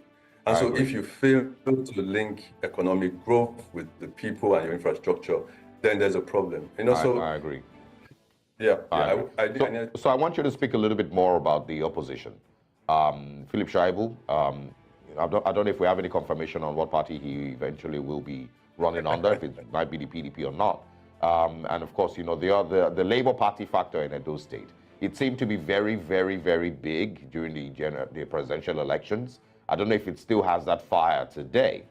Of course, you know, if these are concerns that you have in Edo State, is Edo State still a PDP state, or is it totally up for grabs as it stands?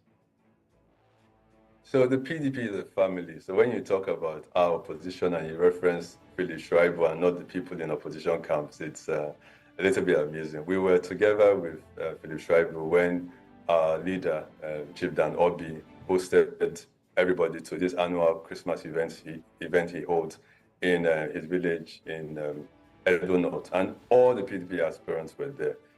Barrister Asue Godalo, Philip Shaibu, Anselm Ojezwa, everybody was there.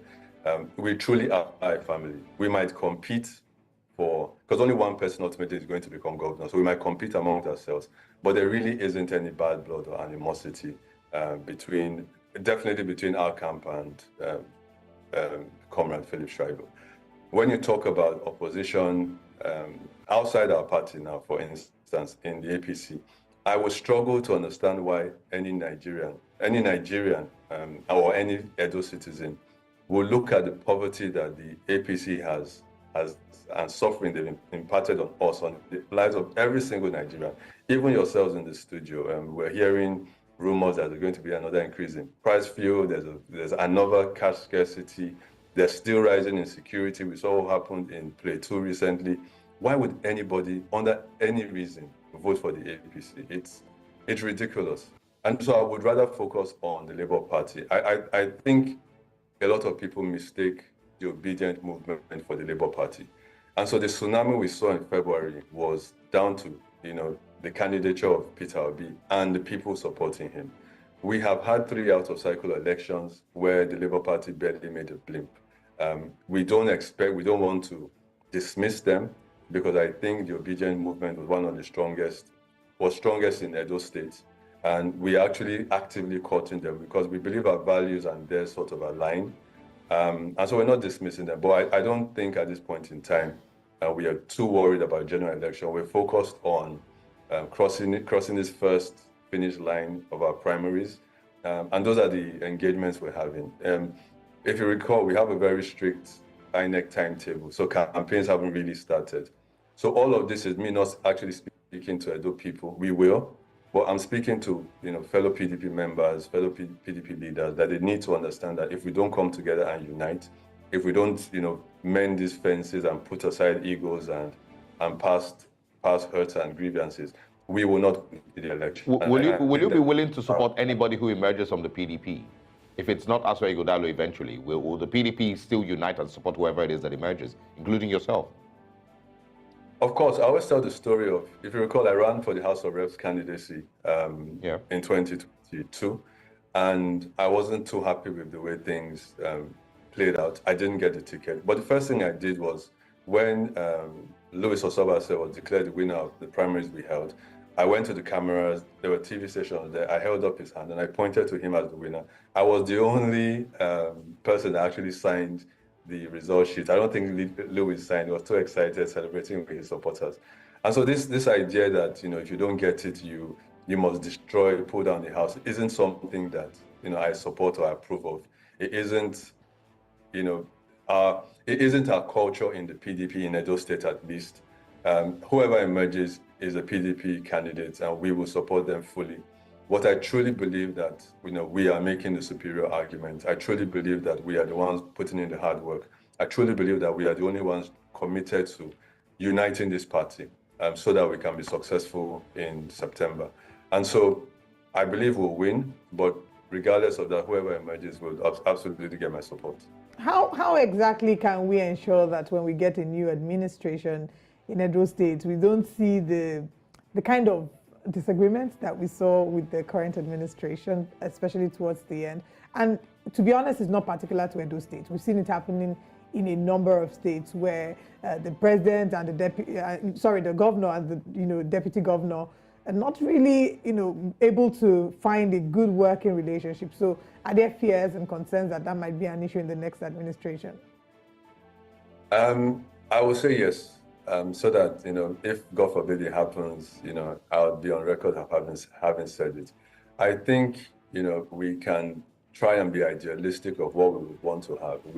I would, for instance, love to have a deputy that is on the same page ideologically with my candidate. But this is a political process. I think, and even the decision of picking who ultimately becomes the deputy governor must go through a political process. It's not really one person's decision to go. That's not how this for Edo State. So, for instance, we might have there is the seats to one. The party is doing their own. PDP is doing their own. The PDP, they're also doing their own. I think part of what we let's watch out, okay? Let's watch out. Let's watch out. We pray for the best candidate to win. All right, that's my own. I want the best candidate to win. His priority reason. So now, I think with the last video now, I played this video. This video made me to laugh. His interview with and if you agree with them, with Osoba, join me on Osoba. So I'm hoping by the time I just get play past the primary with a nice TV also, and we'll come back. I'll call it a day. Okay. I hope you guys have been enjoying. I mean, please kindly like, kindly share, and kindly follow our YouTube channel, follow our subscribe to our YouTube channels, follow our Facebook pages, our Instagram. Kindly do that, and our Twitter too. Also follow. And that is it, right? So let's listen to this one. Maybe I won't be able to play all, but just enjoy the Let's enjoy the conversation, okay? All right, guys. Thank you so much. Thank you so much, guys. All right, let's play it. Nationwide broadcast on Monday in the celebration of the New Year 2024 outlined in his speech the objectives of his administration for 2024 as well as his broadened plans for Nigerians in the new year. Tinubu listed his administration's 8 priority areas to include national defense and internal security, job creation, macroeconomic stability, investment environment optimization, human capital development, poverty reduction, social security, amongst others. It's been 7 months since Tinubu took over from his predecessor, President Muhammadu Buhari, but Nigerians are still hoping to see an actualization of Tinubu's renewed hope agenda. Joining us on the morning show to discuss this and other pressing issues in Nigeria as we build on this year 2024 is Chief Olusegun Osoba, former governor of Ogun State. Good morning, sir, and welcome to the morning show. Morning, sir. Good morning. Nice to be with you. Well, Chief, thank you very much for joining us. As a political leader and also as a citizen. Let's begin by asking you what your expectations are for the year 2024 in terms of how you expect Nigeria to turn out.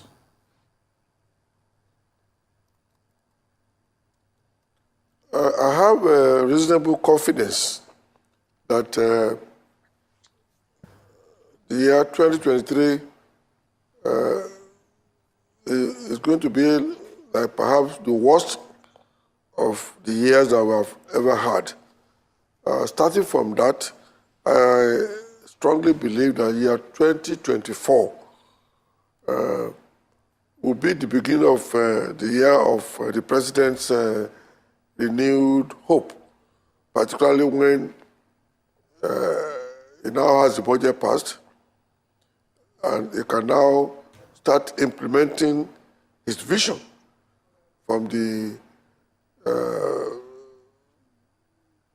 fiscal arrangement that he has put in place, which the National Assembly strictly approved for him. Okay, thank you very much, sir. Now, according to the PDP, they've described the hardship occasioned by the president as reckless, ill-advised, insensitive, and programs from this administration not well thought out. What's your take on this? You don't expect the PDP to see anything positive about this government. They went all out up to the point of becoming what I would call exhibiting inordinate ambition to be president. Of course, they lost at every level. They are still nursing the great wound, and therefore they use all kinds of languages to describe the situation in the country. I do agree that things are very tough for everybody, irrespective of one's status in society. There is nobody in this country who is not feeling the pain and the current hardship. That I will admit, that I will not pretend not to know, but I can tell you that the government at the same time is struggling very hard to contain the hardship and reduce the pain. Okay. Let's speak about the hardship. It's not just the hardship. The people are dying. Something happened in Platreau. Till date, the president has not visited. And Happy New Year to you, sir. Good to see you again, sir. The president has not visited. I always tell you, today we are going to have some box punches. I'm ready for you. God bless you, sir. Yes. So, as I was saying, Happy New Year to you. Happy New Year to you, sir. So as I was saying, people are dying. There's a lot of pain.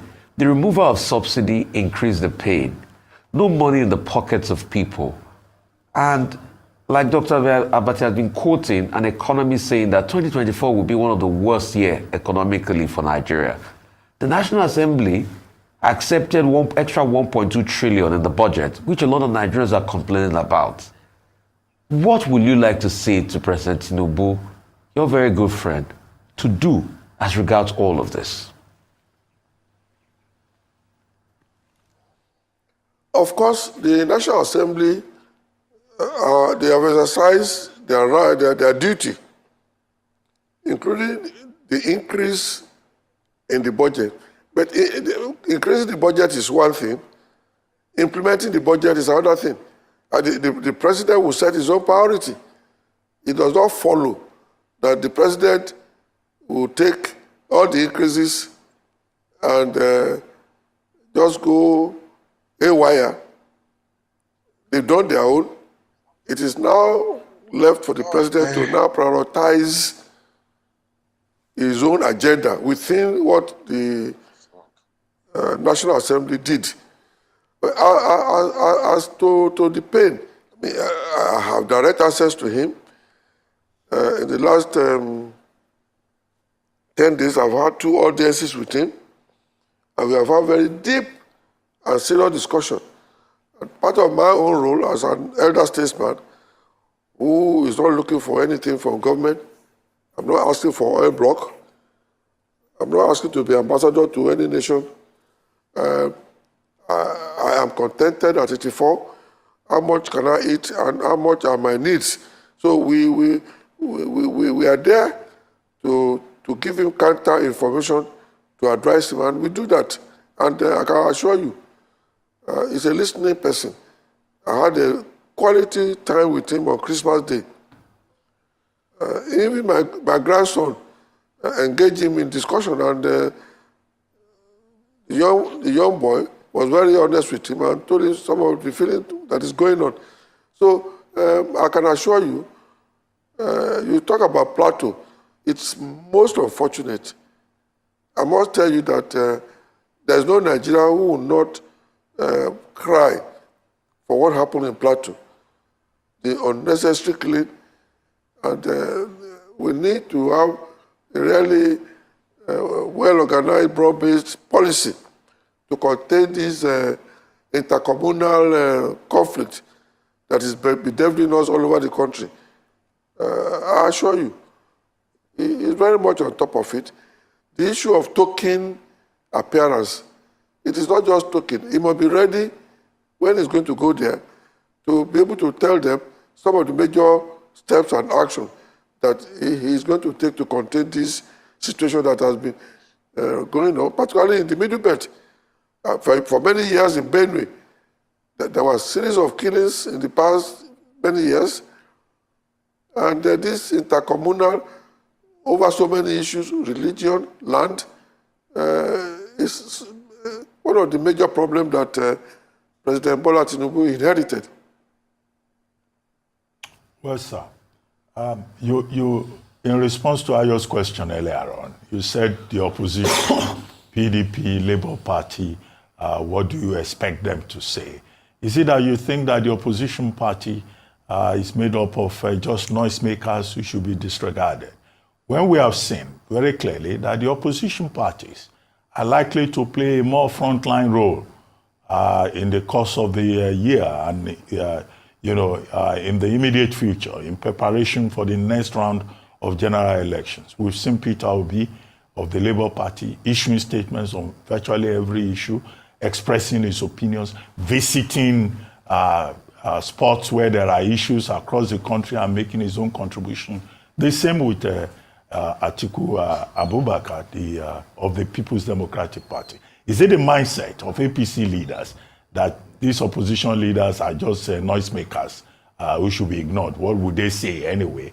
Or the APC mindset is along the line of robust engagement with the opposition and listening to the opposition? What is the reality? Well, I agree. I expect what they are doing, that is their role. You use the word robust. Robust, I agree with you. There must be robust engagement. If they don't engage us robustly, how will we know some of our shortcomings, our own challenges? I mean, even when Obi went to Platreau, making token appearance, it's part of robust engagement. We did it before when we were in ACN. We robustly engaged President Jonathan heavily. So what they are doing is they are playing the role that expected of the opposition. I just use that word to say, well, what do you expect from them? Because look, we are in government and they throw punches. We will defend the punches, and where necessary, we will give a little brushing of their own face too. But I agree that they are within the bounds of opposition in a way that they are being critical, and we will analyze their statements, their reactions, and see whatever we find will be useful. But they also are very close to Papa Abufami Awolowo. Awolowo will not just lambast the government of the day, he will offer alternatives. So I expect the PDP and the Labour Party to continue to engage us, as you said, robustly, but they themselves, if they want to be honest with themselves, should now give alternative to the policies that we may be executing. All right, a fair point there in terms of giving alternatives to the policies that the ruling party is executing. But I'd like to take you back to your statement about the fact that even your grandson, as young as he is aware of the acute hardship faced by the Nigerian people. And you said that he posed the question to the president and the president responded with some of the things he planned to do. We heard we heard the people in the background, the market men and women, when the president's convoy was going to the Jumat prayer just before the new year, saying, Ebin Bawa, which translates to, we are hungry. And we heard chants around that. Usually, when the president is in his own domain, you would hear chants of, praises and welcome. But the people couldn't hold back their hunger, their thoughts, and just the simple fact, people are hungry. They want to get out of this situation they're in. As an elder statesman, what would you advise the president going forward? What are some key things he must put in place to at least alleviate the sufferings of the people, despite some of the necessary policies he's had to make in order to move the nation forward? I wouldn't advise the president via a rise, of course, because I have access, as I told you. I had just on Christmas Day, even though it was Christmas Day, I had quality engagement and discussions with him. Yes, there is hardship, there are problems. We expected it because as of the time that President Bola Tinubu assumed office, there was not a single allocation for oil subsidy. The previous administration did not allocate a kobo for 1st of June, for 30th of May, for oil subsidy. What else do you expect from President Tinubu when he cannot go outside the act? The law is there, not one kobo allocation. He had no choice than to pronounce the removal of subsidy because he will have breached the law immediately he was sworn in if he continued with the subsidy because no allocation in the budget for fuel subsidy. And naturally, the multiplier effect of oil subsidy started immediately. It is a common sense, I don't have to be an economist, that cost of transportation shot up by almost 500 to 1,000%. And that naturally will affect even food products, will affect every aspect of our life, will affect movement. will affect workers going to work. Somebody who will spend maybe 50 naira to and fro from work will now be spending 1,000 naira.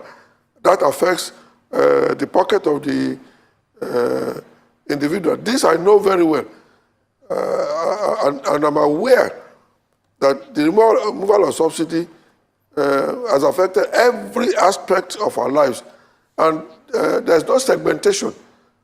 Both the rich and the poor are feeling it. Even in the private sector, I keep talking to the big players in the industry. They are feeling the pain of the exchange rate. These are policies that President Tinubu had no choice. But one thing you can say about him is that he exhibited great courage. Great courage, I would say, to have taken such very painful, very hard decisions. And the reaction that you are talking about, even when he was going for Jumata, naturally, we don't expect people to hail the government in every aspect. You hear, and then you go back home and rearrange things and be conscious of the situation on the ground. So I agree with you. But what would have been the alternative? We were virtually subsidizing the economy of all our neighboring countries. Smuggling was thriving heavily.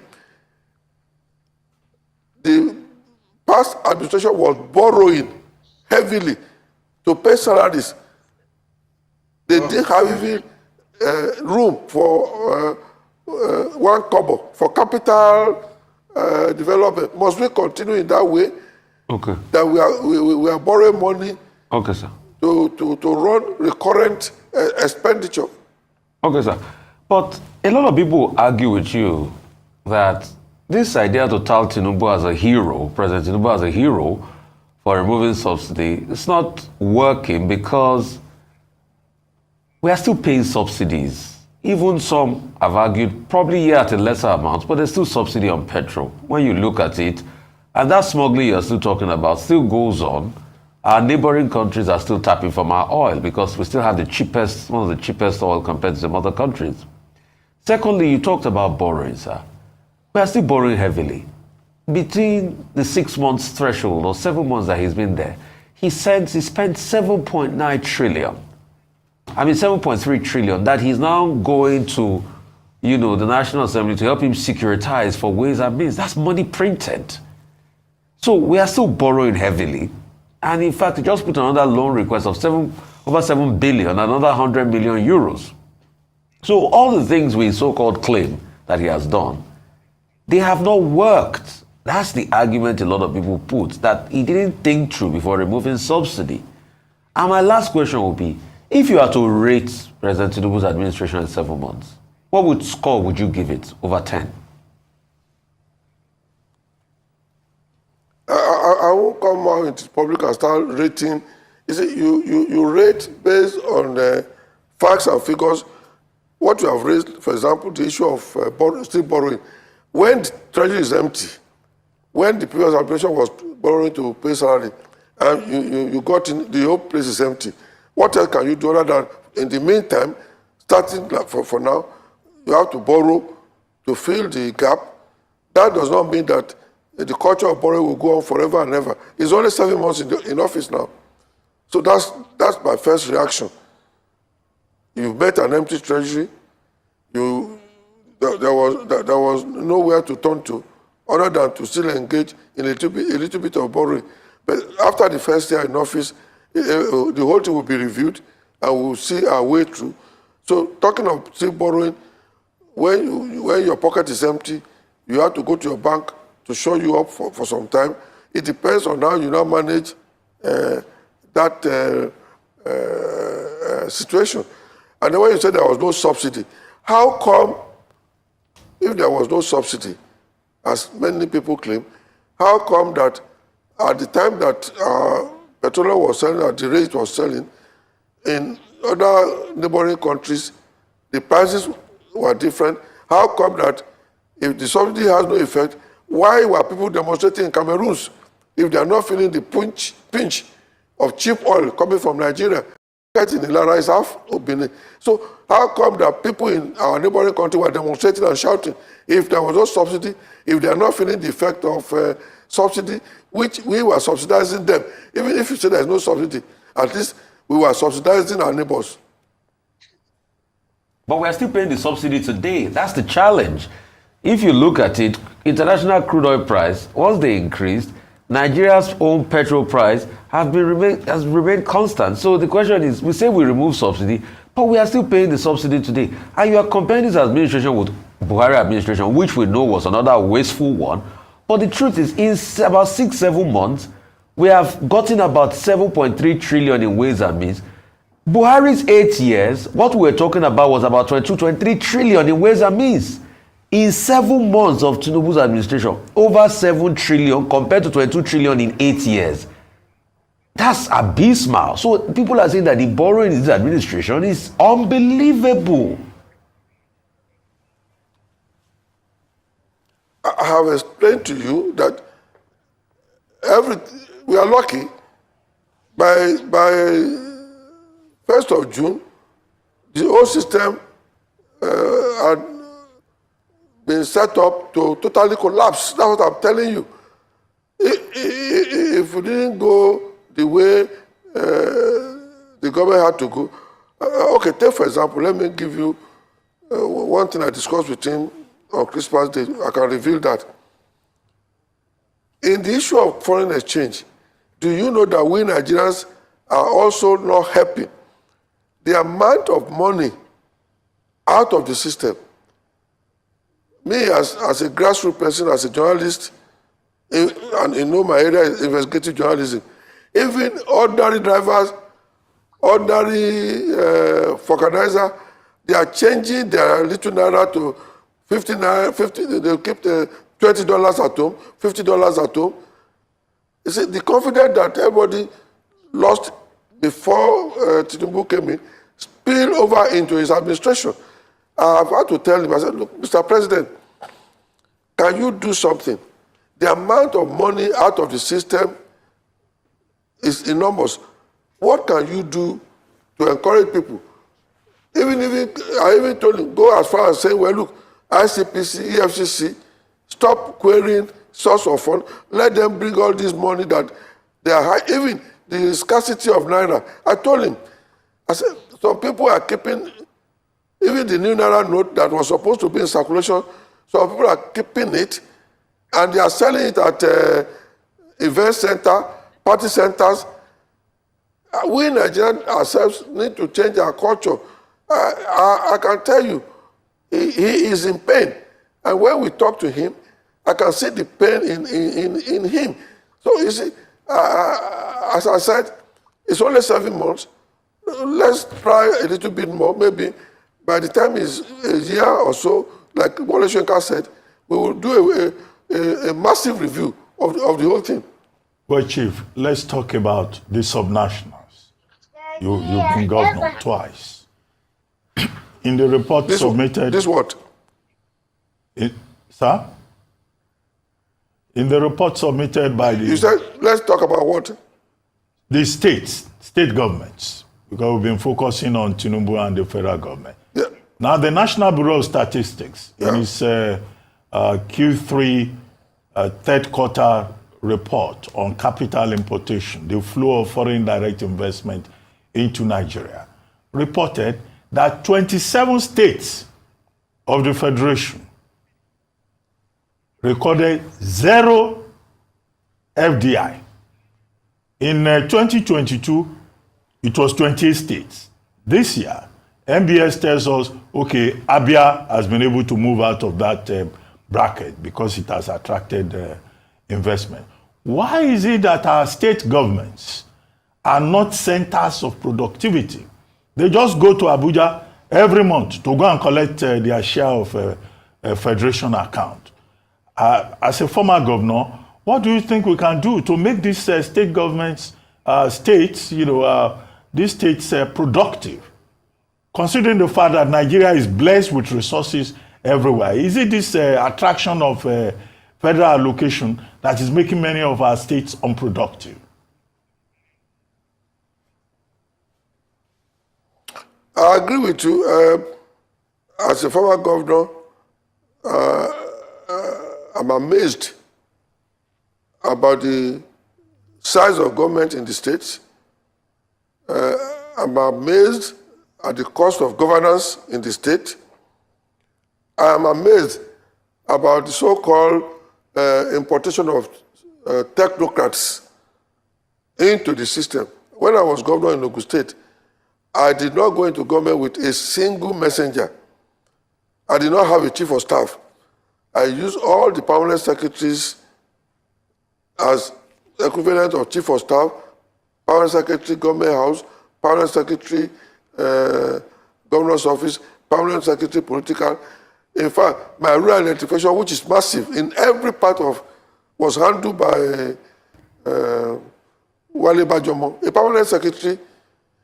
So I'm amazed and I'm disappointed at the size. In my time, if I'm going to Abuja, Mrs. Shodimu, the then catering officer, will go ahead of me, buy whatever needed to be bought to prepare my meals while I'm in Abuja, and we all return to Abeokuta. I didn't have a full-fledged workforce in Abuja, and I wasn't ever going to Abuja unless there was need to go to Abuja. Now, many governors spend more time in Abuja. I can tell you all these things are not something that you can defend at all. And I agree with you. I was talking to the local government executive of Abeokuta South a few weeks ago when they came to see me. And I told them that they should be up and doing. I gave an example. I said, people perpetuate their name and they want to have their name in perpetuity by writing to local government, requesting for a street to be named after them, and you are acceding to it with only 200,000. I said, anybody who was in a street named after him, you should ask him, what has he done in that street? Has he tarred the road? Has he erected a solar panel around it? And that anybody who was a street named after him, try to put a premium of 5 million. And from there you make more. They couldn't understand. When I was telling them many ways that even the local government can make money, and the state government, I can tell you, the state government, even in Ogun State, they are not collecting tenement rate, land use decree. We elite. I mean, I'm living in a mansion. It's because I was former governor. I pay my rate up to. I have to ask them.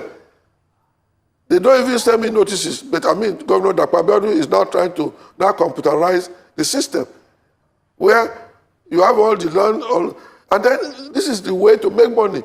In London, I have a house. I pay council tax. Demand is always the demand from me. There are many ways state government, all those of can make money. All those of us building mansions in Southeast, mansions in many parts of the country.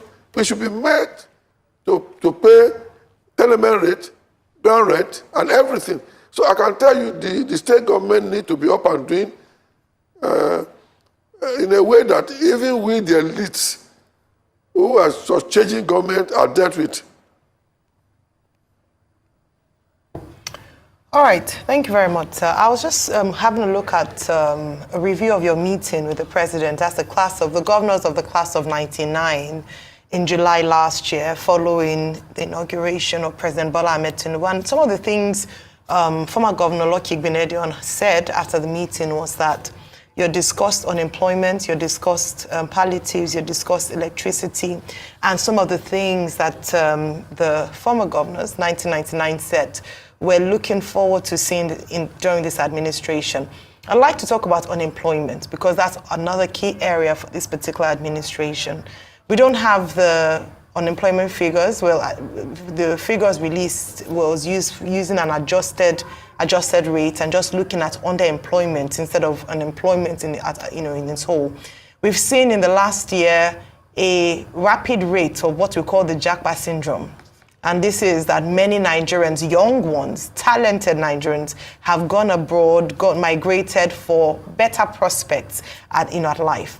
We need to contain that situation. Well, we also need to create jobs in this country.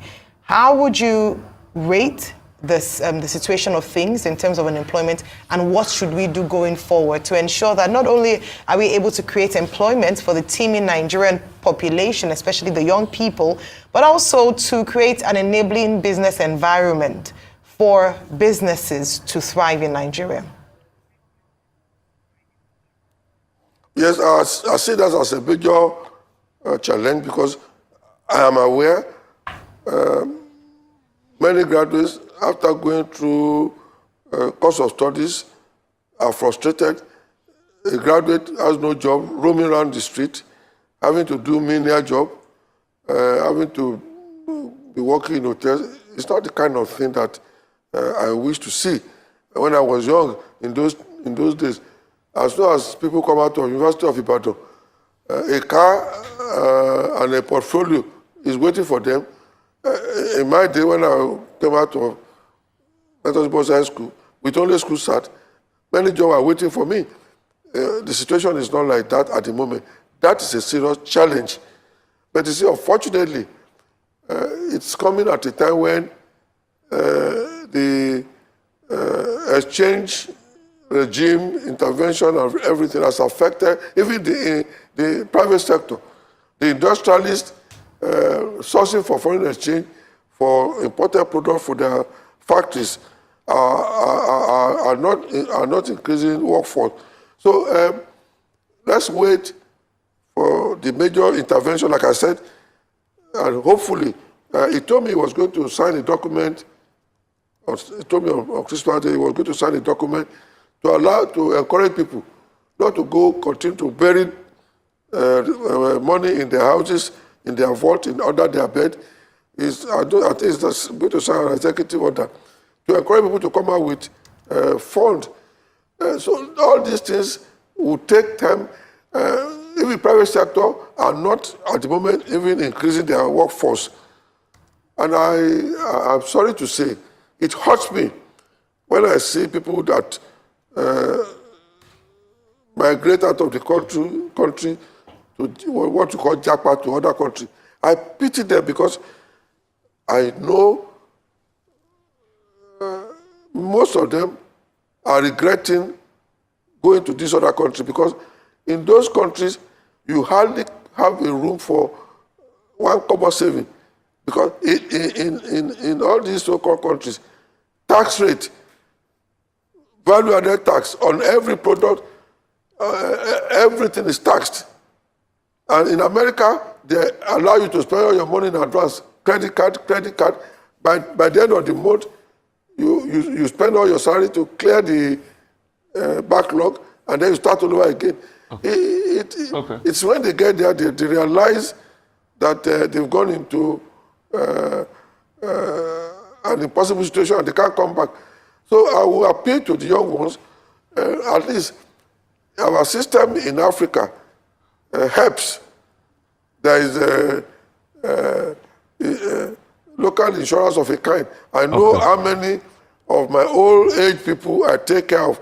So, as I said, it will also take time before we can engineer increase in employment. Okay, Aramosa. So let me just quickly say this. You said that President Tinubu was a hero for removing subsidy. He took the bold decision. Would you also call Goodluck Jonathan a hero for removing subsidy many years ago, but your party kicked against him and all of you had a protest against him? And also, the second question will be about Nnamdi Kanu. What should be done as regards this Nnamdi Kanu situation and the Igbo question? And probably someday, the conversation about Igbo presidency. Don't the Igbos too have a right at presidency since they return to democracy?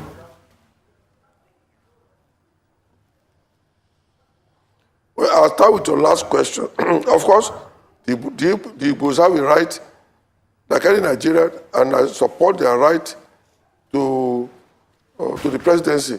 There should not be a situation where we are treating any part of the country as a secondary citizen. But you see, some of my brother Igbos think that it's a right, entitlement. Our brothers, the Igbos, must talk to ourselves. Only Ngige talk to me that he would like to be president, that came to me to talk to me that he will be president. When Abiola and I wanted to, we went around the whole of the East. We saw Nnamdi Azikiwe, we saw Onu, we saw Mbakwe. We went around to each of their homes in their villages. Most of the Igbos didn't think that they should talk to us in Southwest. I feel sorry about that. I mean, look, the handshake across the South, led by people like Ndibusi, Commodore Ebitikiwe and Co. With us, Yoruba, that built up to June 12, was forgotten. Two, you see, the tribalistic politics cannot help. Anybody who wants to be president of this country must recognize the other tribes. The kind of entitlement cannot give the Igbos the presidency.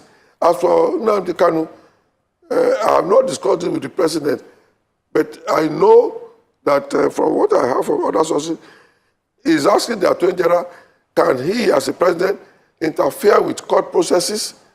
Can he order the court to stop the processes? These are issues.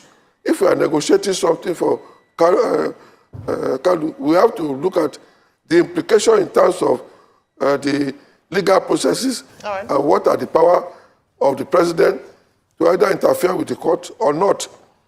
All right, going back to the first question, very quickly, sir, because of our time.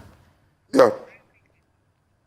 The first question I asked you, you called President Tinubu a hero for removing subsidy. Would you call Goodluck Jonathan a hero for removing subsidy? And why is it that when President Jonathan removed subsidy, your party then kicked against him? So he too is a hero, isn't it? Or is not a hero for removing subsidy then? At that time, the subsidy was minimal, and what we are saying then was that they should have tackled the corruption.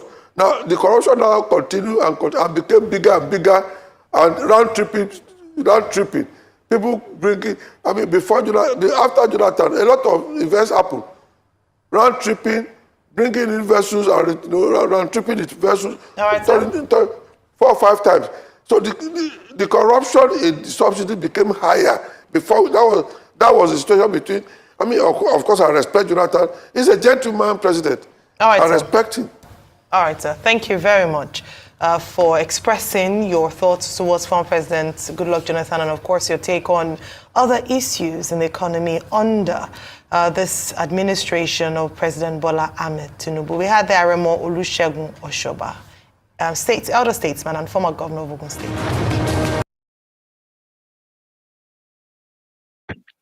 Wow. I purposely played that interview because I watched some clips of it, okay? And it was funny. I wish I did post my this thing on different pages on my platforms, okay? Well, guys, I'm going to stop for here. Thank you for watching. Please kindly like, share, and subscribe. This is the Afra Network. God bless you. We'll talk today about many things. I hope everything will be okay. The creative situation in Plateau State. I mean, and I just saw a video just now of that one that was in Plateau State. The video I just saw now, but I will play that right now. Okay, I will play that right now. I will play that.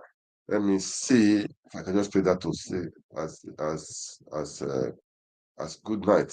Let me see if I can play that as good night. Okay. But anyway,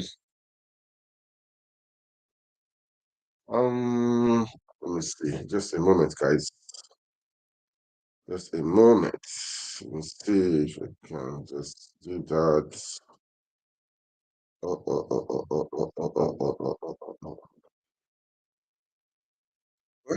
if I cannot play that, I will call it a day. All the same, we really need to make Nigeria work again. Who will do it is you and I. There's another person that will do it. Don't wait for that person to do it. And maybe I'll call it a day here. If I see it, I play. If I don't see it, I'll let it be. Okay. All the same, all the same, all the same, all the same.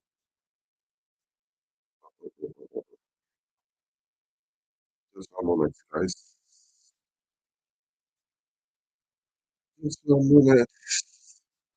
Um,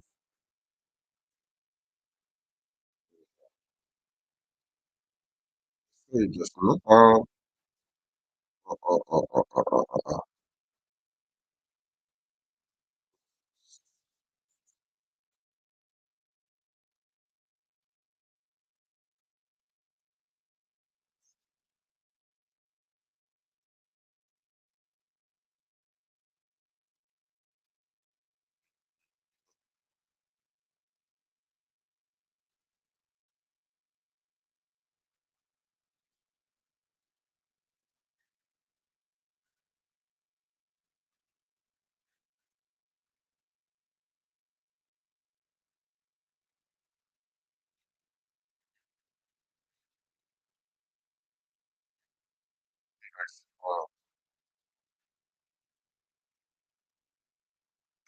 Let's do this video. Let's listen to him of what they found out in what they found out in Jos, okay?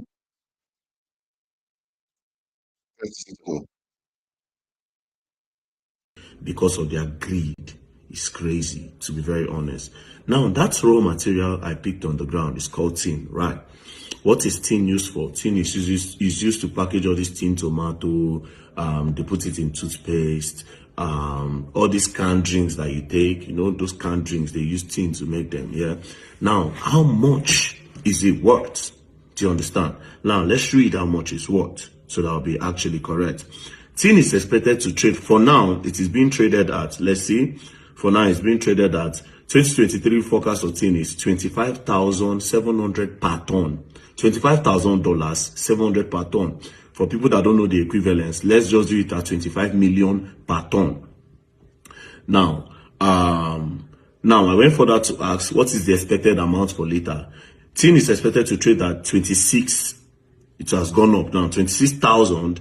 Then by the end of the quarter, now, according to the Trading Economy Global Micro Model Analysis expectation, looking forward, we estimate it to trade at 28,000 in 12 months' time. $28,000, which is like the equivalent of over 30 million per ton. Do you understand? Now, what is a ton? A ton is actually a unit of weight in the metric system equivalent to 1,000 kilogram. Do you understand? 1,000 kg. That's pretty heavy.